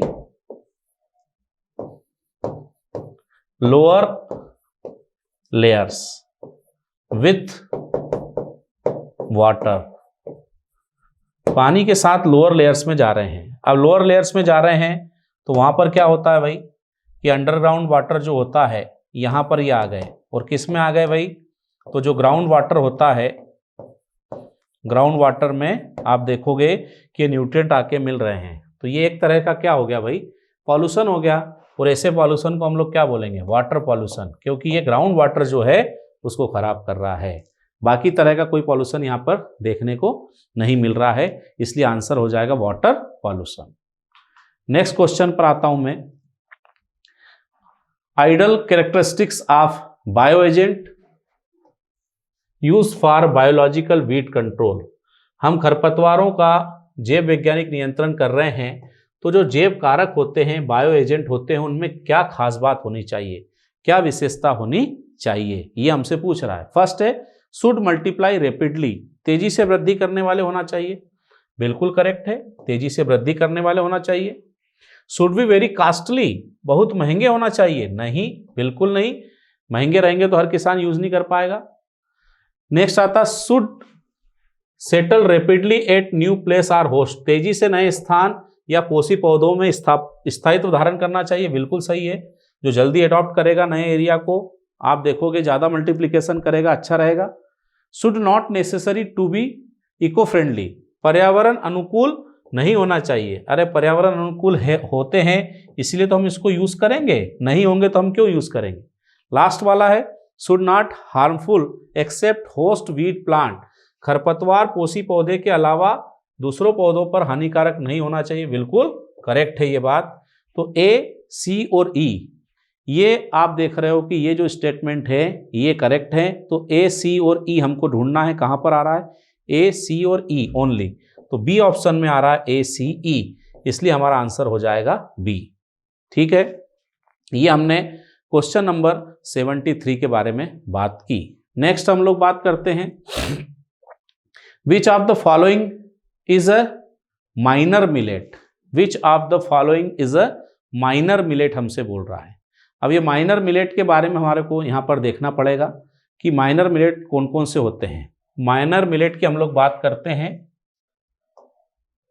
6 क्रॉप्स जो है इनको हम लोग बोलते हैं, यहां पर क्या बोलेंगे हम लोग इनको, ये जो 6 क्रॉप हमारे पास आ रही है इनको हम लोग यहां पर बोलने वाले हैं minor millets.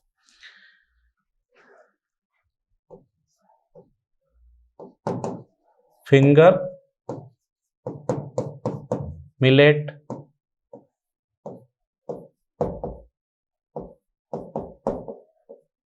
Foxtail millet, kodo millet, little millet, proso millet, barnyard millet. Finger millet को हम लोग क्या बोलेंगे, रागी, फॉक्सटेल को कंगनी, कोदो,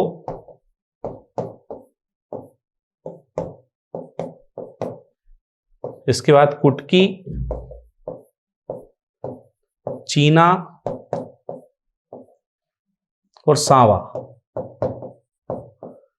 ये जो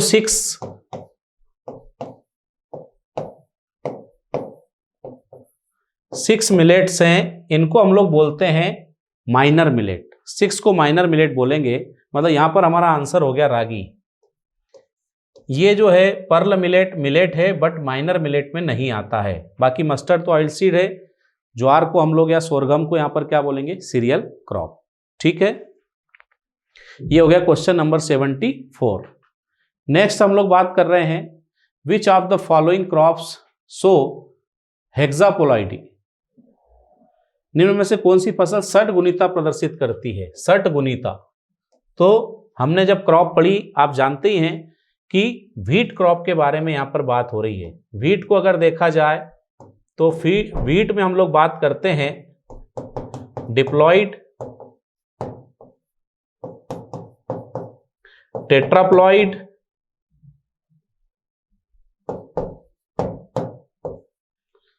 और हम लोग बात करते हैं हेक्साप्लॉइड।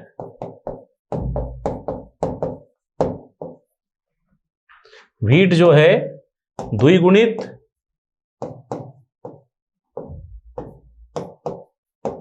चतुर्थ गुणित,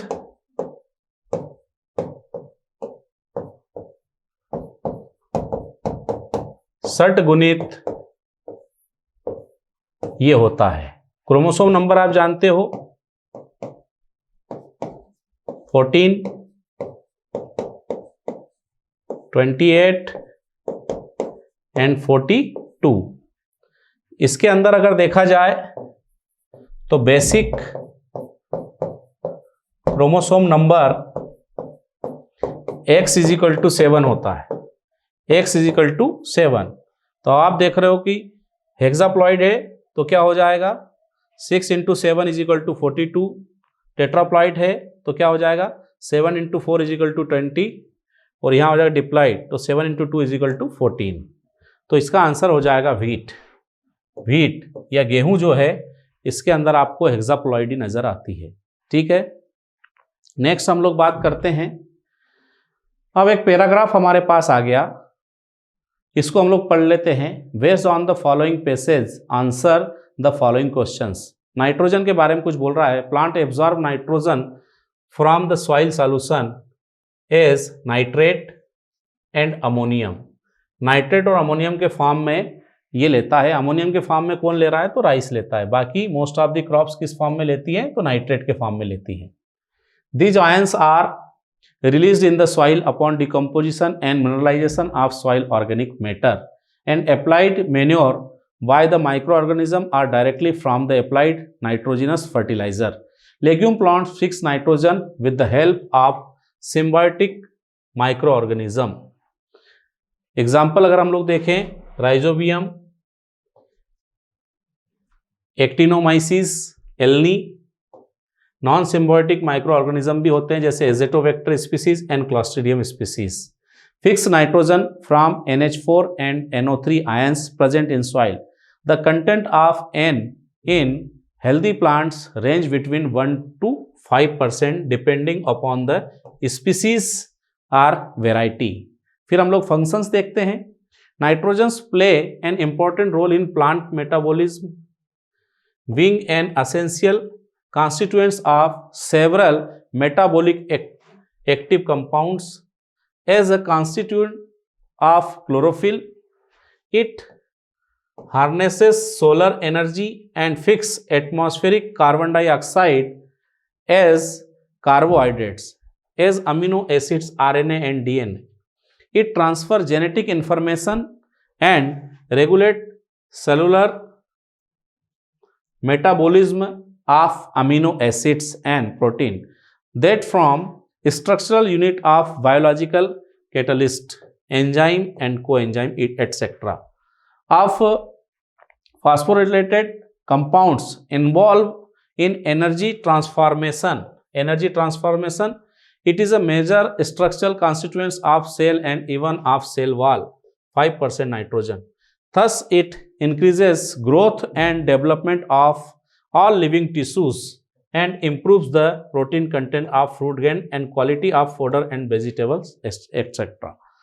Deficiency symptoms अगर देखें, nitrogen deficiency is observed in plant grown on soil low in organic matter, less than 0.4% organic matter. Nearly 62% soils are deficient in nitrogen. Plants containing less than 1% nitrogen are generally deficient in nitrogen. As N is translocated from older to new leaves, symptoms of its deficiency first appears on the older leaves, which then advance toward upper leaves, while the new leaves remain green. A pale yellow chlorosis develop near the tip of leaf blade and advances towards the base in V-shaped pattern along the margins until the whole blade turns yellow and then brown, followed by necrosis near the tip. The nitrogen deficient plant are generally stunned, develop late and produce less flower as well as shrived grain. Excess of nitrogen produce leathery dark green succulent leaves of crop. तो ये हमने देखा। अब हम लोग जरा इसको हिंदी में भी पढ़ेंगे। नाइट्रोजन पौधे मृदा विलयन से नाइट्रोजन को नाइट्रेट और अमोनियम के रूप में अवशोषित करते हैं, जैसे धान, चावल। ये आयन मृदा में उपस्थित कार्बनिक द्रव्य के अवघटन और खनिज पदार्थ से मोचित होकर सूक्ष्म जीवियों के द्वारा सीधे नाइट्रोजन उर्वरकों द्वारा मिल जाते हैं। फलीदार पौधे सहजीवी सूक्ष्म जीवों जैसे राइजोबियम, एक्टिनोमाइसिस एल्नी की सहायता से नाइट्रोजन का स्थिरीकरण करते हैं, जबकि असहजीवी सूक्ष्मजीव जैसे एजेटोबैक्टर प्रजाति और क्लॉस्ट्रिडियम प्रजाति भी मृदा में उपस्थित और आयनों से नाइट्रोजन का स्थिरीकरण करते हैं। स्वस्थ पौधों में नाइट्रोजन की मात्रा 1 से 5% के बीच होती है, जो प्रजाति या किस्म के ऊपर निर्भर करती है। कार्य देखें तो नाइट्रोजन पादप के उपापचय में महत्वपूर्ण भूमिका का निर्वाह करती हैं, जो उपापचयी सक्रिय यौगिकों के कारण होता है। क्लोरोफिल का घटक होने के कारण यह सौर ऊर्जा और वायुमंडलीय कार्बन डाइऑक्साइड को कार्बोहाइड्रेट में और अमीनो अम्लों आरएनए और डीएनए का भाग होने के कारण अनुवांशिक सूचनाओं के स्थानांतरण और कोशिकीय उपापचयों से प्रोटीन और अमीनो अम्ल के निर्माण में जो संरचनात्मक इकाई और जीव वैज्ञानिक उत्प्रेरक एंजाइम कोएंजाइम आदि और ऊर्जा के स्थानांतरण फास्फोराइलेटिक यौगिकों के निर्माण में सहायता करती है। यह कोशिका की संरचना के बड़े घटकों जैसे कोशिका भित्ति में 5% नाइट्रोजन होती है। यह सभी जीवों की वृद्धि और विकास में सहायक है, सभी सजीव उत्तकों का भाग है और भोजन में प्रोटीन की मात्रा, पशु खाद्य की गुणवत्ता और सब्जियों का आवश्यक अंग है। कमी अगर हो जाए तो हम देखते हैं मृदा जिसमें कार्बनिक द्रव्य की मात्रा 0.4% से कम होती है उसमें नाइट्रोजन हीनता के लक्षण पाए जाते हैं। लगभग 62% मृदा नाइट्रोजनहीन होती है। पौधे जिनमें नाइट्रोजन 1% से कम होती है नाइट्रोजनहीन कहलाते हैं। जैसे कि नाइट्रोजन पुरानी पत्तियों से नई पत्तियों में स्थानांतरित हो जाती है, अतः नाइट्रोजनहीनता के लक्षण मुख्यतः पुरानी पत्तियों में दिखाई देते हैं और फिर ऊपरी नई पत्तियों में आ जाते हैं। जबकि नई पत्तियां हरी दिखती हैं। पीली हरिमाहीनता पत्ती के सिरों के पास प्रकट होती है और फिर आधार की ओर भी आकार में सिरों की ओर बढ़ता है, जब तक कि पूरी पत्ती पहले पीली और फिर भूरी न हो जाए और उत्तक क्षय के कारण ऐसा होता है। नाइट्रोजन न्यूनता वाले पौधों की वृद्धि रुक जाती है, विकास धीमा होता है और कम पुष्पन तथा कमजोर दाने उत्पन्न होते हैं। नाइट्रोजन की अधिकता से पौधे फसल की पत्तियां गहरे हरे रंग की और मांसल गूदे युक्त हो जाती है। ये हमने पैराग्राफ को पढ़ा। कई बार हमें क्या करना चाहिए, पैराग्राफ बहुत बड़ा दिख रहा है तो पहले आप क्वेश्चन को पढ़ लें और फिर पैराग्राफ में उसे ढूंढने की कोशिश करेंगे तो बड़ी आसानी से आप आंसर दे पाएंगे। चलो हम कोशिश करते हैं आंसर देने की। Out of the following micro organism which are symbiotic nitrogen fixer, निम्नलिखित सूक्ष्म जीवियों में से कौन से सहजीवी नाइट्रोजन स्थिरीकरण करने वाले हैं, ये हमें देखना है। तो राइजोबियम ये सहजीवी है। फिर हम लोग बात करें एक्टिनोमाइसिस, ये भी सहजीवी है। जबकि ये जो दोनों हैं ये कैसे होते हैं, तो हम लोग बात करते हैं ये है नॉन सिम्बायोटिक। ये भी नाइट्रोजन फिक्सर है बट नॉन सिम्बायोटिक है, इसलिए हमारा आंसर आएगा A and D. A and D कहां दिख रहा है, तो A and D only. Confuse नहीं होना, नहीं तो हमको चारों नाइट्रोजन फिक्सर लग रहे हैं तो हम सब आंसर नहीं कर सकते। ठीक है, ये फर्स्ट क्वेश्चन हो गया। Second, which of the following is not a symptom of nitrogen deficiency in plant. Deficiency का सिम्टम नहीं है, ये याद रखना है। नाइट्रोजन की न्यूनता का लक्षण नहीं है। लीफ येलोइंग, पत्तियां का पीलापन, ये तो है। पत्तियों का हरित रोग मतलब लीफ क्लोरोसिस, ये भी है। नेक्रोसिस नियर लीफ टिप, ये भी हमने पैराग्राफ में देखा। Leathery dark green succulent leaf, ये नहीं है भाई, ये नहीं है, इसलिए हमारा आंसर यही आएगा। ये नहीं है क्योंकि नॉट बोला है, क्योंकि ये किसका है, तो एक्सेस ऑफ नाइट्रोजन। नाइट्रोजन की जब अधिकता होती है उसके कारण ये होता है, not symptom of deficiency. Clear. Next question पर आता हूं मैं। What is the critical concentration of nitrogen in plant tissue for its deficiency. पौधों के उत्तकों में नाइट्रोजन की न्यूनता के क्रांतिक सांद्रता क्या है। हम जानते हैं 1 to 5% हमने कहा ये होती है, और अगर ये हो जाए 1 और लेस देन 1 हो जाए उसको हम लोग डेफिशिएंट बोलेंगे, इसलिए आंसर आएगा ए 1%। ठीक है, नेक्स्ट क्वेश्चन पर आता हूं। Which of the following functions are associated with nitrogen in plant. अभी हमने पढ़ा कि भाई नाइट्रोजन से कौन कौन से कार्य होते हैं।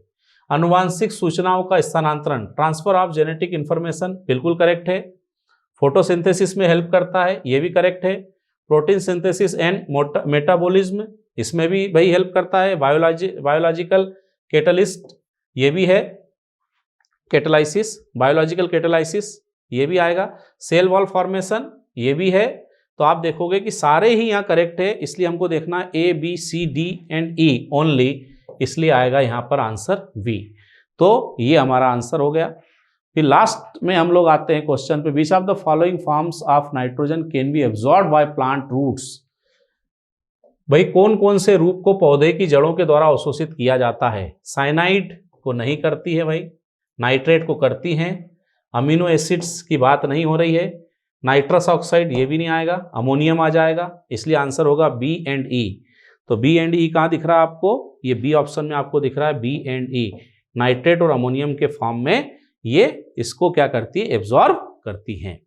तो ये हमने एग्रोनॉमी रिलेटेड, जिसमें soil fertility, crop cultivation, irrigation, wheat science, इससे रिलेटेड यहाँ पर हमने क्वेश्चंस देखे।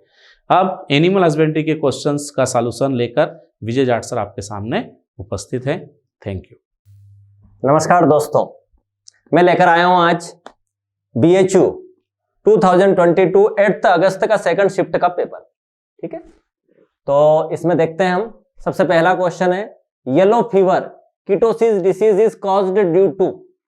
ठीक है, येलो फीवर कीटोसिस रोग का कारण है। अब कीटोसिस की अगर हम बात करें तो कीटोसिस अगर देखें तो शायद आपको पता ही होगा कि कीटोसिस का मतलब है कि जब कार्बोहाइड्रेट से एनर्जी ना मिले और एनर्जी मिलना स्टार्ट हो जाए फैट से।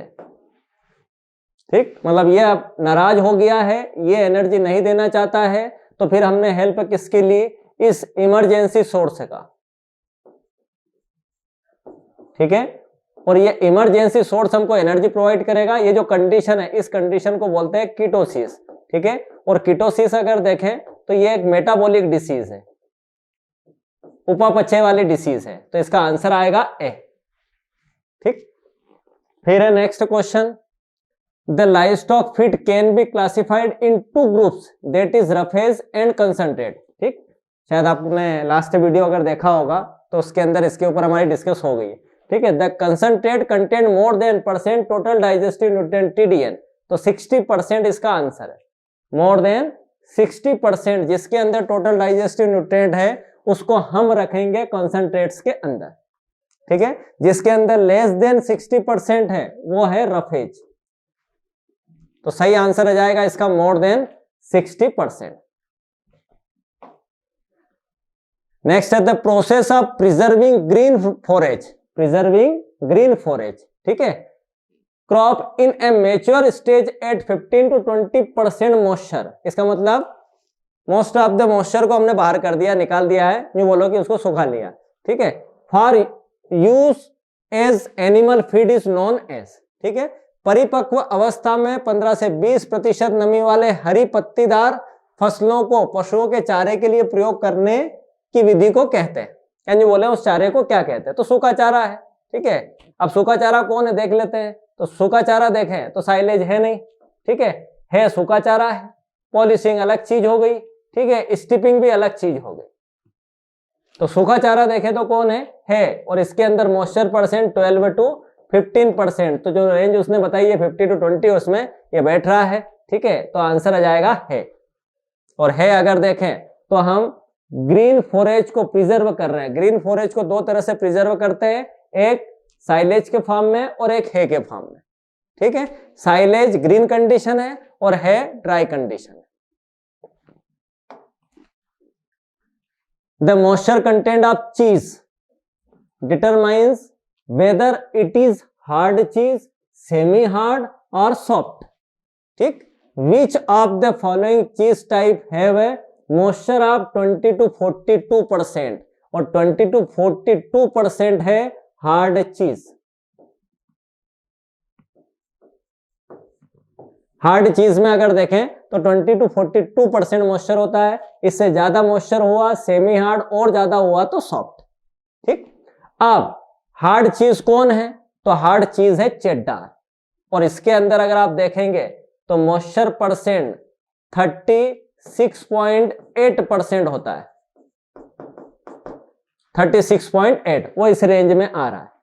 ठीक, बाकी अगर देखें जैसे एडम की अगर हम बात करें तो एडम नीदरलैंड का है और ये सेमी हार्ड टाइप का है, सेमी हार्ड। फिर कॉटेज अगर देखें तो ये सॉफ्ट चीज है। ठीक है, जो उसने बोला नर्म है, सॉफ्ट है या नर्म है। ठीक है, तो ये सॉफ्ट है या नर्म चीज है। और घोड़ा अगर देखें तो ये सेमी हार्ड चीज है। ठीक है, तो ये हो गया सेमी हार्ड, ये हो गया सेमी हार्ड, ये सॉफ्ट है। हार्ड अगर देखें तो वो है चेड्डार। सही आंसर आ जाएगा चेड्डार चीज। फिर है the term operation flood is related to, तो इसकी डिस्कस शायद आपने देखा हो, तो इससे पहले जो वीडियो आए वीडियो थे उन वीडियोस में हो गई है। ऑपरेशन फ्लड की अगर बात करें तो यह है व्हाइट रिवॉल्यूशन, ठीक है, श्वेत क्रांति। और श्वेत क्रांति किससे रिलेटेड है? तो श्वेत क्रांति मिल्क प्रोडक्शन से रिलेटेड है, ठीक है। तो सही आंसर आएगा इसका मिल्क प्रोडक्शन। और लास्ट क्वेश्चन है, which of the following is not a milch breed of kettle, ठीक है। मिल्च ब्रीड पूछा है, केटल, केटल मतलब गाय की, निम्नलिखित में से कौन सी पशुओं की दुग्ध उत्पादन करने वाली नस्ल नहीं है, ठीक है। तो गिर मिल्च ब्रीड है, साहिवाल मिल्च ब्रीड है, नागौरी मिल्च नहीं है, ये ड्रॉट ब्रीड है, मतलब ड्राफ्ट ब्रीड, ड्राफ्ट मतलब भारवाही, ठीक है। फिर है थारपारकर मिल्च ब्रीड है। ये तीनों की तीनों मिल्च है। मिल्च के लिए एक चाहे तो उसके लिए भी आप शॉर्ट ट्रिक एक नोट कर लें, मिल्च ब्रीड के लिए RTGSS, ठीक, राठी, थारपारकर, गिर, सिंधी और रेड सिंधी, ठीक है, और साहिवाल RTGSS, ठीक। तो ये 5 ब्रीड्स हैं जो कि मिल्च है, दुधारू है। क्या पूछा उसने? नॉट, नहीं है, तो नहीं में नागौरी नहीं। चलो, तो ये है हमारा BHU का 22 का पेपर, 2022 का पेपर था, ठीक है। चलो, नेक्स्ट वीडियो में फिर एक नया पेपर लेकर आएंगे, तब तक के लिए नमस्कार। सर जय हिंद, स्वागत है आपका MGCI के डिजिटल लर्निंग प्लेटफॉर्म पर। हम लोग बात कर रहे हैं CUET के पेपर की, बायोकेमिस्ट्री और जो एग्रीकल्चर बायोलॉजी वाला जो पेपर होता है, जो एग्रीकल्चर के अंदर हर साल इससे प्रश्न बनते हैं, उन्हीं प्रश्नों पर आज हम लोगों को बात करना है। सबसे पहला जो प्रश्न है वो दिया गया है, alkaloid obtained from Claviceps is. Claviceps जो होता है ये एक प्रकार का क्या होता है? क्लेविसेप्स एक प्रकार का कवक होता है। क्लेविसेप्स जो होता है वो एक प्रकार का क्या होता है? कवक होता है। और ये जो क्लेविसेप्स कवक होता है, इस क्लेविसेप्स कवक की वजह से या फंगस की वजह से कौन सा एल्केलॉइड ऑब्टेन्ड होता है, या इससे कौन सा एल्केलॉइड ऑब्टेन्ड होता है। तो आप लोगों को पता होना चाहिए कि जो क्लेविसेप्स होता है वो अर्गट डिजीज के लिए रिस्पॉन्सिबल होता है। अर्गट जो डिजीज होती है, अर्गट जो बीमारी होती है, ये ज्वार और बाजरे के अंदर पाई जाती है। तो अर्गट बीमारी, तो अर्गोटॉक्सिन जो होता है ये क्लेविसेप्स से प्राप्त होता है, ठीक है, जिसको अर्गोटामाइन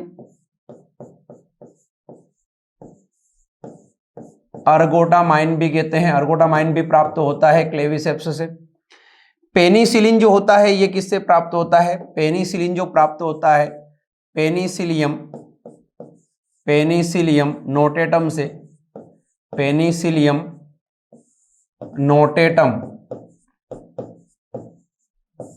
नोटेटम से प्राप्त होता है। जिब्रेलिक एसिड होता है, ये किसके लिए रिस्पॉन्सिबल होता है? ये बेरी का आकार बढ़ाता है, बेरी का आकार बढ़ाता है। Increase the size of berry, berry की साइज या जो फल का आकार होता है उसको बढ़ाने के लिए रिस्पॉन्सिबल होता है। सैलिसिलिक अम्ल जो होता है ये किससे मिलता है? सैलिसिलिक जो अम्ल होता है ये व्हाइट विलो जो है, व्हाइट विलो की छाल, व्हाइट विलो की छाल से प्राप्त होता है, ठीक है। तो हम लोगों से यहाँ पे जो प्रश्न पूछा गया था वो था कि भैया क्लेविसेप्स से प्राप्त एल्केलॉइड है तो कौन सा होता है? अर्गोटॉक्सिन जो होता है ये किससे प्राप्त होता है? क्लेविसेप्स से। आगे बढ़ते हैं, अगला प्रश्न है, Amsacta moorei is the scientific name of. Amsacta moorei जो है वो किसका साइंटिफिक नेम है या किसका वैज्ञानिक नाम है? तो एम्सेक्टा मूरी जो होता है, एम्सेक्टा जो मूरी है, एम्सेक्टा जो मूरी है वो रेड हेरी कैटरपिलर का साइंटिफिक नेम होता है। व्हाइट फ्लाई का क्या होता है? व्हाइट फ्लाई का होता है बेमिसिया टबाकी। बेमिसिया बेमिसिया टबाकी जो है ये साइंटिफिक नेम होता है वाइट फ्लाई का, बेमिसिया टबाकी। और एम्सेक्टा मोरिकिस का रेड हेरी कैटरपिलर। लेडी बर्ड बीटल का साइंटिफिक नेम क्या होता है? कॉक्सिनेला स्पीसीज, कॉक्सिनेला स्पीसीज जो है ये होता है लेडी बर्ड बीटल का। फली छेदक का क्या होता है भैया? फली छेदक का होता है Helicoverpa armigera, Helicoverpa armigera, Helicoverpa armigera जो है ये साइंटिफिक नेम किसका होता है? ये होता है पॉट बोरर का। तो यहां से हम लोगों से पूछा गया था कि भैया एम्सेक्टा मोरिकिस का वैज्ञानिक नाम है, तो रेड हेरी कैटरपिलर का। आगे बढ़ते हैं, अगला प्रश्न है निम्नलिखित में से कौन से कथन असत्य हैं? इनकरेक्ट हम लोगों को ढूंढना है, असत्य हम लोगों को ढूंढना है। सबसे पहला है ABA is a growth retardant, ABA एक वृद्धि मंदक है, बिल्कुल सही है। ABA जो होता है एब्सिसिक एसिड जो होता है वो ग्रोथ रिटार्डेंट की तरह काम करता है। Ethylene is a gaseous plant hormone, ethylene जो होता है गैसियस प्लांट हार्मोन होता है, डेफिनेटली इथिलीन जो होता है गैसियस प्लांट हार्मोन होता है जो फलों के पकने के लिए रिस्पॉन्सिबल होता है। फ्रूट रिपनिंग हार्मोन भी होता है ये। Conservation in gene bank is included under in situ conservation, in situ conservation में आता है क्या gene bank? Gene bank in situ conservation में नहीं आता है, जीन बैंक काय में आता भैया? एक्स सीटू कंजर्वेशन में आता है। तो मतलब ये भी आपका क्या ये आपका क्या हो गया? ये आपका पहला असत्य कथन ये आया है। फिर अगला है द लॉस और gain of a chromosome is called aneuploidy, एक क्रोमोसोम की अधिकता या हानि असुगुणिता कहलाती है, एन्यूप्लॉइडी कहलाती है, डेफिनेटली एन्यूप्लॉइडी कहलाती है। ठीक है, जैसे हम लोग पढ़ते हैं 2n-1 पढ़ते हैं, तो भैया ये क्या होता है? ये होती है आपकी मोनोसोमिक कंडीशन होती है। ठीक है, 2n-1 कौन सी होती है? डबल मोनोसोमिक कंडीशन होती है। 2n-2 क्या होती है? नलीसोमिक कंडीशन होती है। ठीक है, तो ये तो सही है। तो एक तो ये आया है आपका, एक ये वाला आया है सी। एक और देखते हैं, individuals with a single set of chromosome is called diploid, chromosome के एकल सेट वाले जीव द्विगुणित कहलाते हैं, बिल्कुल नहीं भैया, अगुणित कहलाते हैं, हैप्लॉइड कहलाते हैं। तो एक आ गया ये आपका। तो ये जो दोनों है ये असत्य कथन है, सी और ई। तो ऑप्शन में हम लोग देखते हैं, ऑप्शन दिया है A B and E only, C and E only, A B and D only, B and D only. तो आंसर क्या आ जाएगा भैया? आंसर आ जाएगा आपका बी बॉम्बे। ठीक है, यानी कि असत्य कथन कौन कौन से हैं? सी और ई वाला जो है ये असत्य कथन है। बाकी के जो तीनों कथन आपको दिए गए हैं ए बी और डी जो दिया गया है ये क्या है? सत्य कथन है। अगला प्रश्न है arrangement the following events in pollen pistil interaction in correct sequence, पराग स्त्रीकेशर संकर्षण की निम्नलिखित घटनाओं को सही अनुक्रम में व्यवस्थित कीजिए।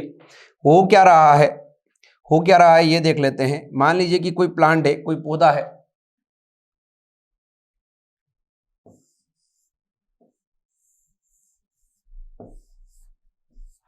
ये कोई प्लांट है, ये कोई पौधा है। इस पौधे में ये वाला पोर्शन हम लोग मान लेते हैं ये आपका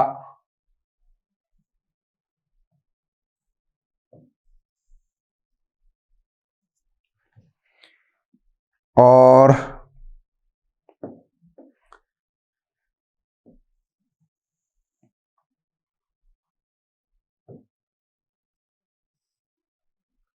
ठीक है। अब यहां पे क्या हो रहा है? इसके अंदर कौन है भैया? इसके अंदर है पोलन ग्रेन। अब ये जो पोलन ग्रेन है ये ट्रांसफर हो रहे हैं और ये आएंगे स्टिग्मा पर। ठीक है, क्या पूछा है? पराग स्त्रीकेशर, पोलन पिस्टिल। तो ये जो पोलन है ये कहां आया भैया? स्टिग्मा पर। ये वाला जो पोर्शन होता है ये होता है स्टिग्मा। ये कौन सा पोर्शन है? ये है स्टिग्मा, ये है स्टिग्मा। याद रखिएगा ये क्या है? स्टिग्मा। अब ये जो पोलन आता है ये क्या बनाता है भैया? पोलन ट्यूब बनाता है। क्या बनाएगा? पोलन ट्यूब बनाएगा। तो ये इसके अंदर किसका फॉर्मेशन करेगा? पोलन ट्यूब का। ठीक है, तो ये कंडीशन कौन सी हो गई? ये हो गई पोलन ट्यूब वाली, पोलन ट्यूब वाली कंडीशन हो गई। ये जो पोलन ट्यूब वाली कंडीशन होती है, ये इसके अंदर क्या होते हैं भैया, यहाँ पे होते हैं ओव्यूल। क्या होते हैं भैया, ये ओव्यूल है, ठीक है, ये क्या है, ओव्यूल। तो ये जो पोलन ट्यूब होती है ये किसके अंदर इंसर्ट करती है, ये एंट्री करती है, ये पोलन ट्यूब आई और ये किसके अंदर चली गई, ये ओव्यूल के अंदर चली गई। ओव्यूल के अंदर कौन होता है, एम्ब्रियो सेक होता है। तो ये जो किसके अंदर चली जाएगी, फिर एम्ब्रियो सेक के अंदर चली जाएगी। बना देता हूं यहाँ पे, मैं रेड कलर से बना देता हूं। ये आपका क्या हो गया, एम्ब्रियो सेक, एम्ब्रियो सेक, ठीक है। याद रखिएगा, तो पहले ये ओव्यूल के अंदर जाएगी, फिर एम्ब्रियो सेक के अंदर जाएगी, ठीक है। अब यहाँ पे हम लोग देख लेते हैं क्या क्या कंडीशन दी गई है, कौन कौन सी स्टेज कब कब बन रही है। सबसे पहले तो भैया ये जो पोलन ग्रेन है ये कहाँ गए, स्टिग्मा पर। तो यहाँ पे देखते हैं deposition of pollen grain on stigma, ये आ गया भैया आपका फर्स्ट पॉइंट। ये जो पोलन ट्यूब है, ये पोलन ट्यूब क्या कर रही है भैया, ये पोलन ट्यूब कर रहा है डेवलपमेंट। पोलन ट्यूब क्या कर रहा है भैया, ये कर रहा है डेवलपमेंट, यानी कि 2 नंबर का क्या आ जाएगा आपका, पोलन ट्यूब का डेवलपमेंट हुआ है।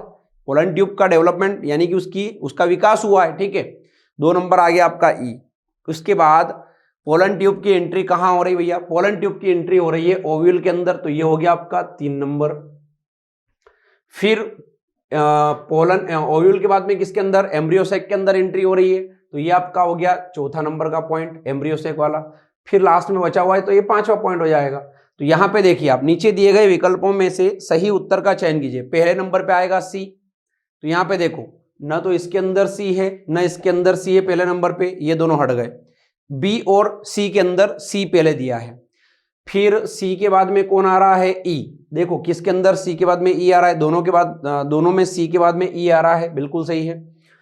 फिर क्या आएगा, फिर आएगा आपका तीसरा number A.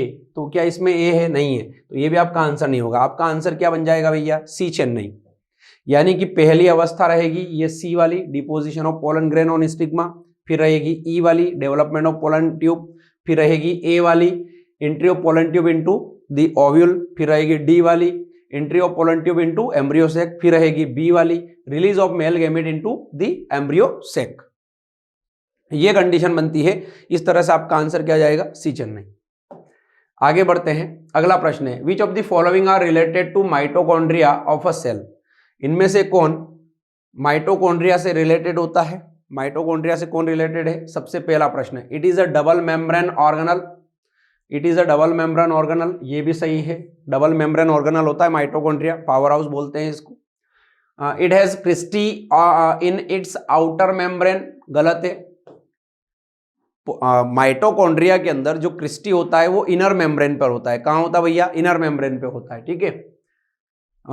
Matrix a dense homogeneous substance present in between 2 membrane, 2 membrane के बीच में होता है मैट्रिक्स, बिल्कुल नहीं होता है। इट हैज 80S राइबोसोम्स, इसमें 80S राइबोसोम्स होते हैं, नहीं होते हैं। कौन से होते हैं, 70S राइबोसोम्स होते हैं, ठीक है। They are site of cellular respiration, ये भी सही है, यानी कि ए और ई आपका सही है। तो आपका आंसर क्या आ जाएगा, क्या पूछा था, which of the following are related to mitochondria of a cell. तो आंसर आ जाएगा आपका ए आगरा। क्या आंसर आ जाएगा भैया, ए आगरा आंसर आ जाएगा, याद रखिएगा। तो ये क्लियर है, इंपॉर्टेंट है, महत्वपूर्ण है, इस तरह से प्रश्न बनते हैं। अगला प्रश्न, विच of the following is not a feature of double helix DNA. निम्नलिखित में से कौन सा द्विकुंडलित डीएनए का गुण नहीं है। डबल हेलिकल जो आपका डीएनए होता है उसका गुण नहीं है। तो आपने देखा होगा डीएनए क्या होता है, मान लीजिए कि ये एक कुंडली हो गई डीएनए की, ठीक है। तो यहां पे क्या हो जाता है, यहां पे आ जाती है ये दूसरी कुंडली, और इनके अंदर क्या होता है, इनके अंदर भैया अलग अलग तरीके से आपके क्या जुड़े होते हैं, नाइट्रोजनस बेस से ये जुड़ा होता है, ठीक है। एक नाइट्रोजनस बेस ये हो गया, एक ये नाइट्रोजनस बेस हो गया। फिर मान लीजिए कि कौन सा कलर लिया जाए, ये एक नाइट्रोजनस बेस हो गया, तो ये आपका दूसरा नाइट्रोजनस बेस हो गया, ये दूसरा नाइट्रोजनस बेस हो गया, ठीक है। इस प्रकार से द्विकुंडलित संरचना होती है, ठीक है, किसकी, डीएनए की। अब क्या है, ये 2 पॉलीन्यूक्लियोटाइड चेन बनी हुई है, ठीक है, तो इसका मतलब है कि ये तो सही है भैया, ये 2 पॉलीन्यूक्लियोटाइड चेन से बना होता है DNA. The 2 chains have anti parallel polarity, anti parallel polarity होती है, यानी कि यहाँ पे 5 डैश, ठीक है, तो यहाँ पे आपका 3 डैश, यहाँ पे आपका 3 डैश, तो यहाँ पे आपका क्या होता है 5 डैश। तो एंटी पैरेलल पोलैरिटी होती है, बिल्कुल सही है। दोनों श्रृंखलाएं वामवर्ती कुंडलित होती है, लेफ्ट हैंड साइड होती है, नहीं होती है। कौन सी साइड में होती है भैया? राइट हैंडेड होती है। कौन सी होती है? राइट हैंडेड, ये याद रखिएगा। कौन सी होती है? राइट हैंडेड, राइट हैंडेड होता भैया, ठीक है, तो लेफ्ट हैंडेड नहीं होता है, तो नॉट अ फीचर। अभी एक और पढ़ते हैं। The distance between 2 base pair in a helix is approximate 0.34 nanometre, ये भी सही है, ठीक है। तो आंसर क्या आ जाएगा आपका? आंसर आ जाएगा आपका सी चेन्नई। आंसर क्या आ जाएगा भैया? सी चेन्नई आ जाएगा, याद रखिएगा। Distance between 2 base pair, 2 base pair जो होती है हेलिक्स के अंदर, इनके बीच में जो डिस्टेंस होती है 0.34 नैनोमीटर होती है। अब अगर आपसे पूछ ले कि 10 बेस पेयर का क्या होगा, तो भैया आप इसके अंदर 10 का इंटू कर लीजिए, तो 3.4 नैनोमीटर हो जाएगा। क्लियर? याद रखिएगा, महत्वपूर्ण है ये। चलिए आगे बढ़े, अगला क्वेश्चन देख लेते हैं। Which of the following plastids store oils and fat? निम्न में से कौन सा प्लास्टिड तेल और वसाओं का संग्रह करता है? तेल और वसाओं का संग्रह कौन करता है? तो यहाँ पे हम लोग देख लेते हैं। सबसे पहले हम लोग बात करते हैं एल्यूरोप्लास्ट की। तो एल्यूरोप्लास्ट क्या करता है भैया? प्रोटीन का स्टोरेज करता है, प्रोटीन का स्टोरेज करता है। फिर हम लोग बात करते हैं क्लोरोप्लास्ट की। तो ये क्या करता है? क्लोरोफिल पाया जाता है इसके अंदर, क्लोरोफिल पाया जाता है। फिर हम लोग बात करते हैं एमाइलोप्लास्ट की। एमाइलोप्लास्ट क्या करता है? कार्बोहाइड्रेट का क्या करता है भैया? संग्रह करता है। फिर बचा हुआ है एलियोप्लास्ट। तो ये क्या करता है भैया? लिपिड, ठीक है, लिपिड, जिसके अंदर आपका क्या आता है? ऑयल भी आता है एंड फैट आता है, उसका स्टोरेज करता है। इसलिए आंसर आपका क्या आ जाएगा? एलायोप्लास्ट हो जाएगा, या फिर क्या हो जाएगा? एलाइयोप्लास्ट, ठीक है। तो आंसर आ जाएगा आपका ए आगरा। अगला प्रश्न है, निम्नलिखित में से कौन सा विटामिन जल विलय है? Which of the following is a water soluble vitamin? Vitamin जो होते हैं वो बेसिक वे में सोल्यूबिलिटी के आधार पर 2 प्रकार के होते हैं। एक होता है वाटर सोल्यूबल और एक होता है फैट सोल्यूबल। अगर आप विटामिन की बात करते हैं तो विटामिन सोल्यूबिलिटी के आधार पर कितने प्रकार का होता है? 2 प्रकार का। एक होता है फैट सोल्यूबल और एक होता है वाटर सोल्यूबल,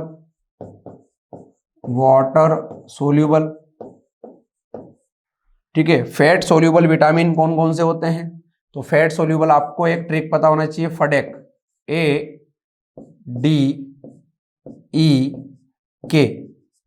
ठीक है। ये जो ADEK होते हैं ये फैट सोल्यूबल होते हैं। और वाटर सोल्यूबल कौन से होते हैं?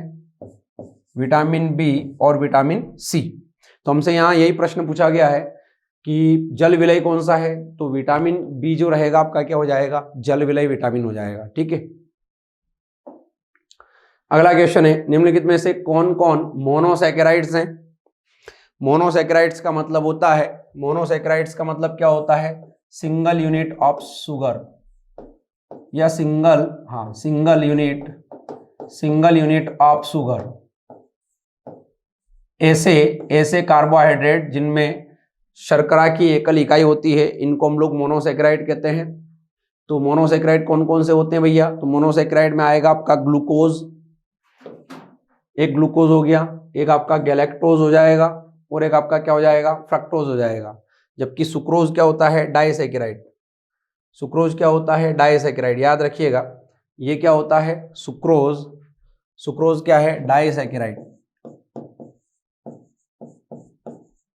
डाइसैकेराइड है, ठीक है। लैक्टोज भी क्या है? डाइसैकेराइड। लैक्टोज भी क्या है भैया? डाइसैकेराइड है, डाइसैकेराइड है, ठीक है। सुक्रोज जो होता है ये किससे मिलकर बना होता है? सुक्रोज मिलकर बना होता है आपका glucose plus fructose, glucose plus fructose. Lactose किससे मिलकर बना होता है? Glucose plus galactose. Glucose plus galactose.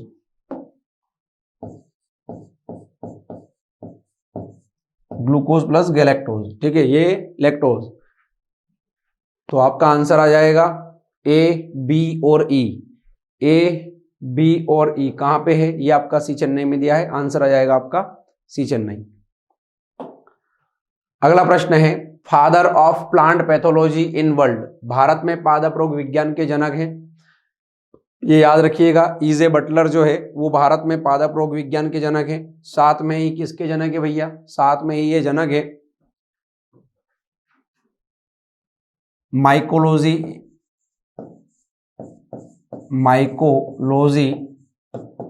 In India. Bharat में कवक विज्ञान के फादर भी यही है, माइकोलॉजी के फादर भी यही है भैया, ठीक है। तो आंसर है बी, बॉम्बे। अगला प्रश्न, who describe the phenomenon of alcoholic fermentation in 1789। 1789 में किसने एल्कोहलिक किण्वन की प्रक्रिया का वर्णन किया था? तो याद रखने वाला पॉइंट है ये भी, लेवोशियर ने किया था। किसने किया था? लेवोशियर ने सबसे पहले 1789 में एल्कोहलिक किण्वन प्रक्रिया को डिस्क्राइब किया था, या इसका क्या किया था? वर्णन किया था। ये याद रखने वाली चीज है। अगला है, which layer of atmosphere is also termed as chemosphere due to preponderance of chemical process। रासायनिक अभिक्रियाओं की प्रधानता के कारण वायुमंडल की कौन सी परत रसायन मंडल कीमोस्फीयर कहलाती है? वायुमंडल आप लोगों को पता होना चाहिए। वायुमंडल जो है वो सबसे पहले आता है आपका ट्रोपोस्फीयर,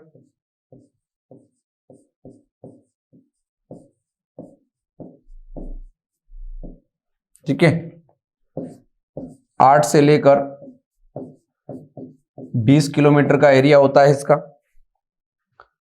उसके बाद में आता है आपका स्ट्रेटोस्फीयर,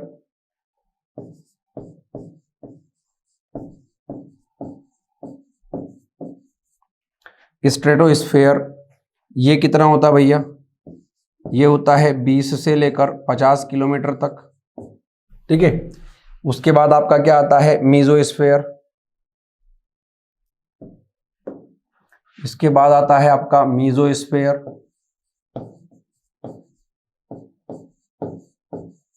या फिर आप इसको ओजोनोस्फीयर भी बोल सकते हो।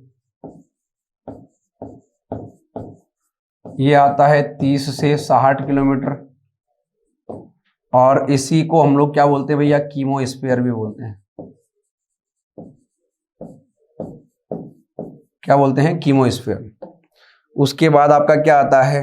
उसके बाद आपका सबसे ऊपरी पोर्शन जो है वो आता है आपका थर्मोस्फीयर, ठीक है। तो ये इंपॉर्टेंट है, याद रखिएगा। मीजोस्फीयर को ओजोनोस्फीयर, कीमोस्फीयर कहते हैं। तो यहां पे हमारा आंसर क्या जाएगा? बी, बॉम्बे। अगर कीमोस्फीयर आपसे पूछा गया तो आंसर क्या आएगा? मीजोस्फीयर। अगला प्रश्न नहीं है, अगला जो हम लोगों को दिया गया है, ये क्या दिया गया है भैया? ये पैसेज हम लोगों को पढ़ना है, उसके बाद हम लोगों को आंसर देना है। पैसेज को हम लोग पढ़ते जाते हैं। सबसे पहले है, as of 2022 the international union for conservation of nature IUCN red list estimates that more than 32% of fungal, plant and animal species are threatened with extinction. मतलब 32% के लगभग जो ये जीव दिए गए हैं, चाहे वो फंगस हो, चाहे वो प्लांट हो, चाहे वो एनिमल्स हो, ये विलोपन की कगार पे आ चुके हैं। This 6 mass extinction is caused by the activities and expanding biomass of humans necessitating a distinct name for this geological epoch, the Anthropocene, ठीक है। अब एंथ्रोपोसिन का मतलब होता है मानव के द्वारा होने वाला विलोपन, या मानव के द्वारा होने वाली जो क्रियाएं होती है वो, ठीक है। Human population growth and the vertebrate extinction rate have been linearly correlated over the past 500 years. जनसंख्या, मानव की जनसंख्या बढ़ती जा रही है और बाकी दूसरे जीवों का विलोपन होता जा रहा है, ठीक है। Currently only a small fraction less than 1% of the 35,500 species assessed as threatened with extinction have an available genome assembly, and to date most are in draft form. Conservation genomics leverage genetic data from individual loci to genomic scale data sets to aid preservation of species and population level biodiversity. This includes using genomic data to measure effective population size, demographic history, and genetic diversity, and to perform genetic manipulation pre or post extinction. मतलब अगर हम लोग genomic data को अगर हम लोग क्या करते हैं, मेंटेन रखते हैं, तो हम लोग बहुत सारी जो विलोपन की कगार पर आने वाली जीव जंतुओं की जातियां होती है उनके बारे में हम लोग पता लगा सकते हैं। Many of these efforts have been conducted using first and second generation genome sequencing and assembling technologies with short reads leading to sequence error, structural errors and missing sequences.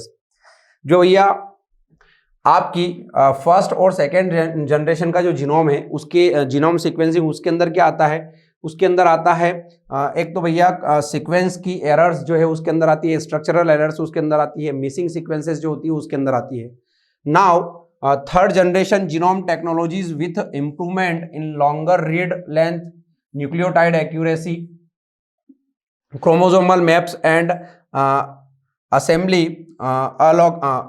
algorithm have led to more complete assemblies. जो भी third generation का जो genome sequencing चल रही है उसके अंदर कौन कौन आता है, उसके अंदर लॉन्गर रेड लेंथ आती है, न्यूक्लियोटाइड की एक्यूरेसी आती है, क्रोमोसोमल के मैप्स आते हैं, ये सभी उसके अंदर इंक्लूडेड किए जाते हैं। This high quality assemblies have 10 to 200 folds improvement in quality metrics, including the amount of sequence assignable to chromosomes, gene pool assembled, and recovery of GC rich regulatory regions. In human genome, 98% DNA sequence are non-protein coding regions that were previously disgraded. In fact, non-coding region host a variety of cis-regularity region which precisely control the expression of genes. इसी का हिंदी जो है ये हम लोगों को इधर दिया गया है कि 2022 की ICUN की लाल सूची के अनुसार 32% से अधिक कवकों, पादपों और प्राणियों की जातियों का विलोपन जो है वो खतरे में है। छठे वृहद विलोपन का कारण मानव के क्रियाकलाप और जैव मात्रा का प्रसार और इसका नया नामकरण एंथ्रोपोसिन है। पिछले 500 वर्षों से मानव जनसंख्या में वृद्धि हुई है और कशेरुकियों के विलोपन में संरक्षी संबंध है। वर्तमान में केवल एक छोटा भाग मतलब लेस देन 1% जातियों के विलोपन का खतरा है और यह सब आज की तिथि में लिखित अवस्था में है। संरक्षण जीनोमिक्स प्रजातियों और जनसंख्या स्तर की जैव विविधता के संरक्षण में सहायता के लिए व्यक्तिगत लोकाई से जीनोमिक स्केल डाटा सेट तक आनुवंशिकी डाटा का लाभ उठाता है। इसमें जीनोमिक डाटा को प्रभावित जनसंख्या, आकार, बसावट का इतिहास और आनुवंशिक विविधता और पूर्व या पश्च विलोपन सम्मिलित है। पहली और दूसरी पीढ़ी की जीनोम अनुक्रम जो होता है, जीनोमिक सीक्वेंस जो होता है, उसमें एकत्रीकरण, छोटे छोटे पठन, अनुक्रम में त्रुटियां, संरचनात्मक त्रुटियां और खोई हुए अनुक्रम की त्रुटियां दूर करने के लिए प्रयास किए गए हैं। जबकि तीसरी पीढ़ी के लंबे पठन, न्यूक्लियोटाइड की परिशुद्धता, क्रोमोसोम का मानचित्र और युग्मन एल्गोरिथम के प्रयोग द्वारा नए आयाम खुले हैं। इन उच्च स्तर की असेंबलीज में 10 से 200 गुना सुधारात्मक उपाय किए गए हैं, जिनमें गुणवत्ता मैट्रिक्स, गुणसूत्रों में अनुक्रम में एकत्र होने की योग्यता, जीसी समृद्ध नियामक क्षेत्रों की पुनर्प्राप्ति इसमें सम्मिलित है। मानव जीनोम में 98% जो डीएनए होता है वो किसी प्रोटीन का कूटलेखन नहीं करता है।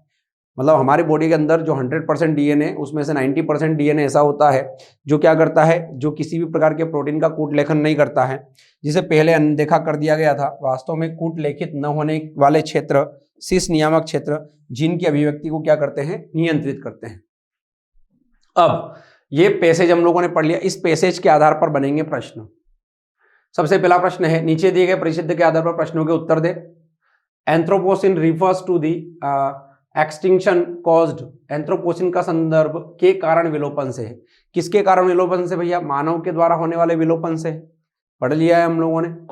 अगला है, निम्नलिखित में से कौन रेखीय धनात्मक संबंध प्रदर्शित करता है? Which of the following exhibit linear positive relation, decline in human population and increase in vertebrate extinction, मानव जनसंख्या में कमी और कशेरुकी की विलोपन में वृद्धि।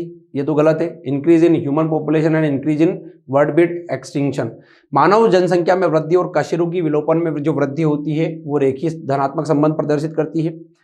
फिर अगला है, मानव जनसंख्या में वृद्धि और कशेरुकी की विलोपन में कमी, ये नहीं आएगा। मानव जनसंख्या और कशेरुकी की विलोपन स्थिर रहते हैं, ये भी नहीं आएगा। तो यहाँ पे याद रखिएगा, ये महत्वपूर्ण है। आंसर आएगा आपका बी बॉम्बे। अगला प्रश्न है, तीसरी पीढ़ी की जीनोम तकनीकों के कारण होती है, किसके कारण? सीक्वेंस एरर, ये तो प्रथम और द्वितीय, स्ट्रक्चरल प्रथम एवं द्वितीय, इंप्रूव इन न्यूक्लियोटाइड एक्यूरेसी, बिल्कुल ये सही है। और मिसिंग सीक्वेंस डाटा, ये भी क्या है? प्रथम और द्वितीय पीढ़ी। ठीक है, तो आंसर आ जाएगा आपका सी चेन्नई। अगला प्रश्न है, अधिक लंबी पड़ी जाने वाली असेंबली प्रौद्योगिकी के कारण होती है। Assembly technologies with longer read length leads to increase in sequencing error, improve in fully assembling gene and recover GC rich regulatory region, increase the missing sequence, increase in structural. तो यहाँ पे ये देखिए, ये जो पहला है सीक्वेंसिंग एरर का, ये भी आपकी प्रथम पीढ़ी का था, प्रथम द्वितीय पीढ़ी का था। यही है जो कहाँ था भैया? तृतीय पीढ़ी में। और हम लोगों ने पढ़ा है कि लॉन्गर रीड लेंथ जो है वो किसका है? तृतीय पीढ़ी का है। तो ना तो सी आएगा ना डी आएगा। इसका आंसर क्या आ जाएगा भैया? बी बॉम्बे। चलिए आगे बढ़ते हैं। अगला प्रश्न, अधिकांश मानव जीनोम में होता है। Majority of human genome constitute junk DNA और non coding region, coding region, small coding region, protein coding region. तो आपको पता है क्या होता है भैया? अकुट लेखित क्षेत्र होता है। 98% के लगभग जो डीएनए होता है वो क्या होता है? अकुट लेखित होता है। क्लियर है? तो चलिए, ये डिफरेंट टाइप के जो क्वेश्चन थे CUET 2023 के, ये आज हम लोगों ने सोल्व किए हैं। मिलते हैं आगे हम लोग, तब तक के लिए जय हिंद, जय भारत, धन्यवाद।